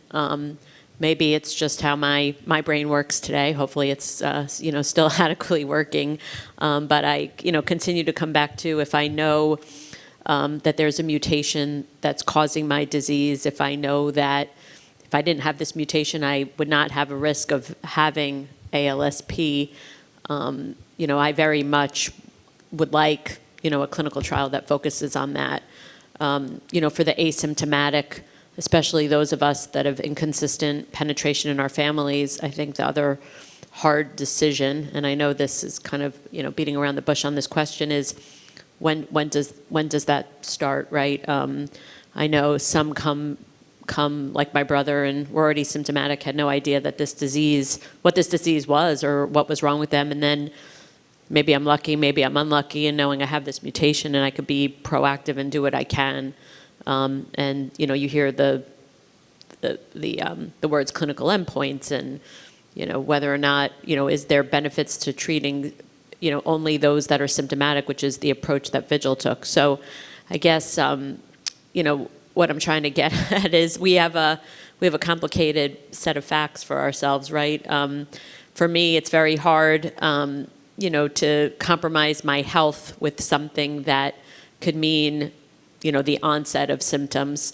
But at the same time, the reason why I got tested is because I want to have control of my destiny. I like to think I'm open-minded, liberal, and want to help all of us find a cure. So hopefully that kind of answered the question. Yeah, I think we've got one over there, Jamie. So I think if I can kind of summarize, that is when you are looking at a potential clinical trial, you want to really understand the scientific significance. What is it doing in my body? And that will allow you to make a better informed decision about where you may or may not be in disease progression. Okay. Yeah, so I wanted to elaborate on, I know on the poll it said something about improve quality of life versus maintain. I think the answer to that, in my sister's experience, would be different based on where you are in the progression of the disease. So obviously, improve would be ideal. You know, not happening would be the best, but improve would be ideal. But if you are at the beginning where, you know, movement is impacted, but, you know, you can still move. If we look at like 3 years ago when she started, that she can still move the cane versus now that she can't, if at that time there was a trial about, you know, maintain, that would have been good. Right? So getting maintained at the stage where she's at now, where there's a trial, there's a side effects, she will get tired, probably not as interested, right? But if she was earlier, even when she could walk with a walker, you know, that would have been, I don't want to say it was good because it wasn't, but it would have been a much better place to be, right? So I think the answer of improve versus maintain is relative to where in that journey that person is. Absolutely. And looking at it in hindsight gives you a different answer than if you're looking at it when it's just starting to happen, because obviously, you know, it can get worse. So that's kind of the perspective. Yeah, I think that once again highlights the complexities of this disease. What encourages you or discourages you? It depends on where you are at in disease progression and what the treatment is going to provide for you. All right, thanks. Aaron, can I add one thing? So I think right now, in terms of my considerations of what would be an appropriate clinical trial, knowing the state of the science, if we know that there are CRISPR methods of gene editing that can correct a genetic disease, and that there is a publication that walks through a 6-month timeline from diagnosis to treatment for an N of 1 disease with generalizability to other rare diseases, there is no other kind of clinical trial that I would think about participating in, knowing that that exists and that it's appropriate for this patient population. And I think the FDA needs to hear that. Exactly so. And I think that's what we've all been, I think that's what we've all been alluding to throughout. We say gene therapy, but we desperately want a therapy that is going to change the course of this disease, and we have to start thinking outside the box, and we're willing to start thinking out of the box. And I would add that, and I don't mean to speak for the group as a whole, but there is no side effect of a potential gene therapy treatment that would dissuade us from participating in a trial like that. I want you to repeat that. There is no side effect that would dissuade us, or potential side effect or risk involved in that would dissuade us from participation. Raise your hand if you agree with that. I see pretty much all hands raised. You know, it's funny, sometimes when you do these virtual conferences, you forget who you're talking to, and I appreciate the FDA is on the phone. So I just want to say one other thing. You know, we have loved ones that have undergone bone marrow transplant. We have seen it, we understand it. The most important thing about that bone marrow transplant, you know, I get the mortality risks. I saw what my loved one went through and how rigorous it was, but there's something super important. He is alive, right? He is alive and his disease has not progressed. He was 41 when he was diagnosed. He's 46 today. If you asked him if he was happy, he would say he is happy. My brother lives in assisted living.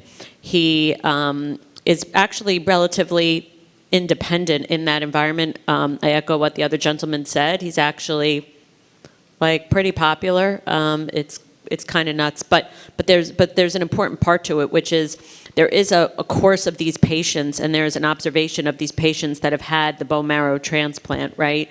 They have the genes of somebody else, and it told us that this disease will not progress. There is proof of other diseases where, CRISPR technology and other technologies have worked, and those patients are surviving. ALSP is it's a single mutation of a single gene. And if you speak to the clinicians that are focused on this, I talked about it in my testimonial at, Berkeley, at UCSF, at Harvard, at Mass General. These are major institutions with very smart individuals who are focused on this. This is not just possible for this is not just a cure for CSF1R. This is a cure for all genetic diseases. My family suffers from 2 that are fatal. Nobody should ever have to go through that. And if the technology is there, it should be available to all genetic diseases. Great, thank you. So we are running out of time, but we are going to get through all of this. Okay, so I want you to pull your phones back out. We're going to go back to the polling one last time.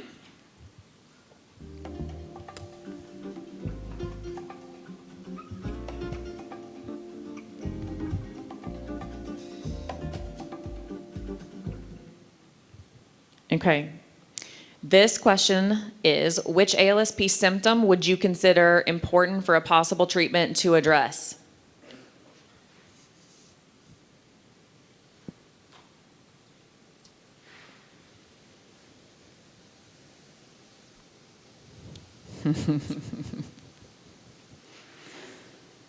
See a lot of cognition, executive functioning, cognition. I like the all. Speech, communication, incontinence, ability to speak, memory, cognitive. Just to make an observation, I don't know if it's just who we have in attendance and online today, we actually haven't seen a lot of motor impairments. So I think that it might be indicative of who's present, or maybe that's something that we don't find as disturbing. So just an observation. All right. So all symptoms, we've seen all symptoms a few times: mobility, cognition, speech, executive functioning, all the things that we've been talking about all afternoon. And I think it, again, highlights the complexity and difficulty of this disease. It's so difficult to pick which symptom we want to treat because different patients experience different symptoms at different times. Okay, so the final polling question we're going to answer today is, which one activity do you wish an ALSP treatment would preserve or restore? Which one activity? So think back to our earlier session, and we were talking about, things inside the home, things outside the home, activities with others.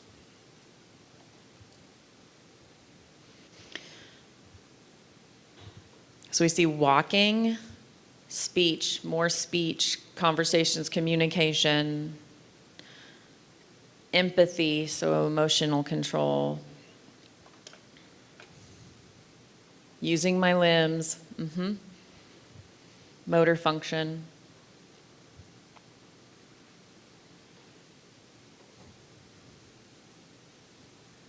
I see a demyelination.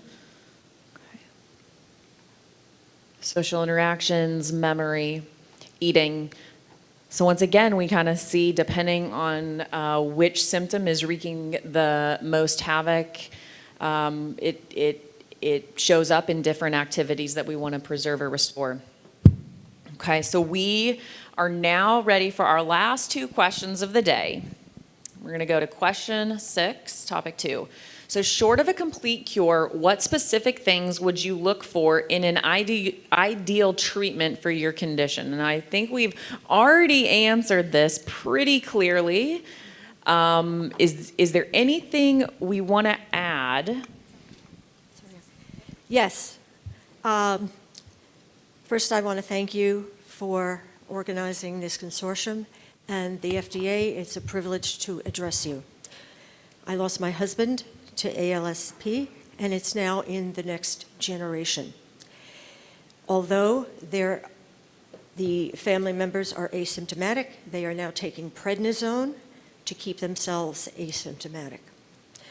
I wanted to talk about, after you had mentioned, it's so difficult to stay ahead of this disease. So I was thinking, if you can't get in front of it, why not get in back of it? There is take a preemptive approach. There is a molecular biologist in Montreal, the Montreal Clinical Research Institute, and he's pioneered an approach to leukodystrophy treatment using cell-based interception and precise medicine. So what this does is to identify the diseased cells as early as possible and to intercept progression of this disease before there's impairment or there's irreparable tissue damage. And this is something that is, of course, it would have a monitoring component, and the biotech companies, pharmaceutical companies, some of them are actually working on this along with this Dr. Benoit Colomb. Also, neuro-anti-inflammatories. Why is no one working on that? Okay. There was some work with minocycline to protect against the microgliopathy, which is the immune cells that go crazy when this disease sets. The whole idea being to stop it, make it impossible for this disease to present at all. And how can we do that? I think there needs to be more research into diet. There are foods that cross the blood-brain barrier that calm inflammation. That gentleman mentioned this methotrexate, where his daughter was taking this and remained asymptomatic for a long time. And that is an immunosuppressant, and it reduces swelling and inflammation. And I think chronic inflammation is a huge part of ALSP. And if that can be controlled, maybe there can be genetic therapies and medications that can keep this at bay so it never, ever onsets. The California Institute of Regenerative Medicine has now made an agreement with Japan for cell and gene therapies. It's called the Alliance for Regenerative, it's the Alliance for Regenerative Medicine. And this is with the Japanese Society for Regenerative Medicine. So these groups working together to find therapies for these gene mutations. And I agree with this person here who said that it's for all. It could work for some, and then it could also work for all genetic mutations. Yeah, so I think we're hearing the overarching and repeating theme of understand the root, and I think thankfully we do because we understand the gene that is affected, and cut the disease off at the source. Yes. And I think that's what we're hearing. Can I just mention one more thing? There is what I said, the California Institute for Regenerative Medicine. They were awarded a $1.4 million grant, a doctor working for Savannah Biotherapeutics. This is a preclinical biotech company, and they're focused on engineering the brain's immune system to treat neurological disorders. I think this is an important pathway to stopping this disease. Yes, I think that we have a lot to be hopeful for in this community. We have a lot of doctors and researchers that are highly invested in our patients and understanding this disease so that they can effectively treat it. And with that, I want to move into our final question of the day. We're almost there, guys. Hang with us. The final question is, what do you consider the most beneficial functional improvements if you could regain what you have lost or anticipate losing? So, Erin, I think this is a really difficult question for our community, and I've thought long and hard about this, but there's so much that you lose, and it all comes back to losing your independence. I'm going to answer this from the perspective of my twin sister, Holly, and I think if she were here today and could answer this, it was she tried so hard to continue moving and walking. She had lost so many abilities, and every day was a struggle for her, but she knew she could not become sedentary, and she had to keep moving.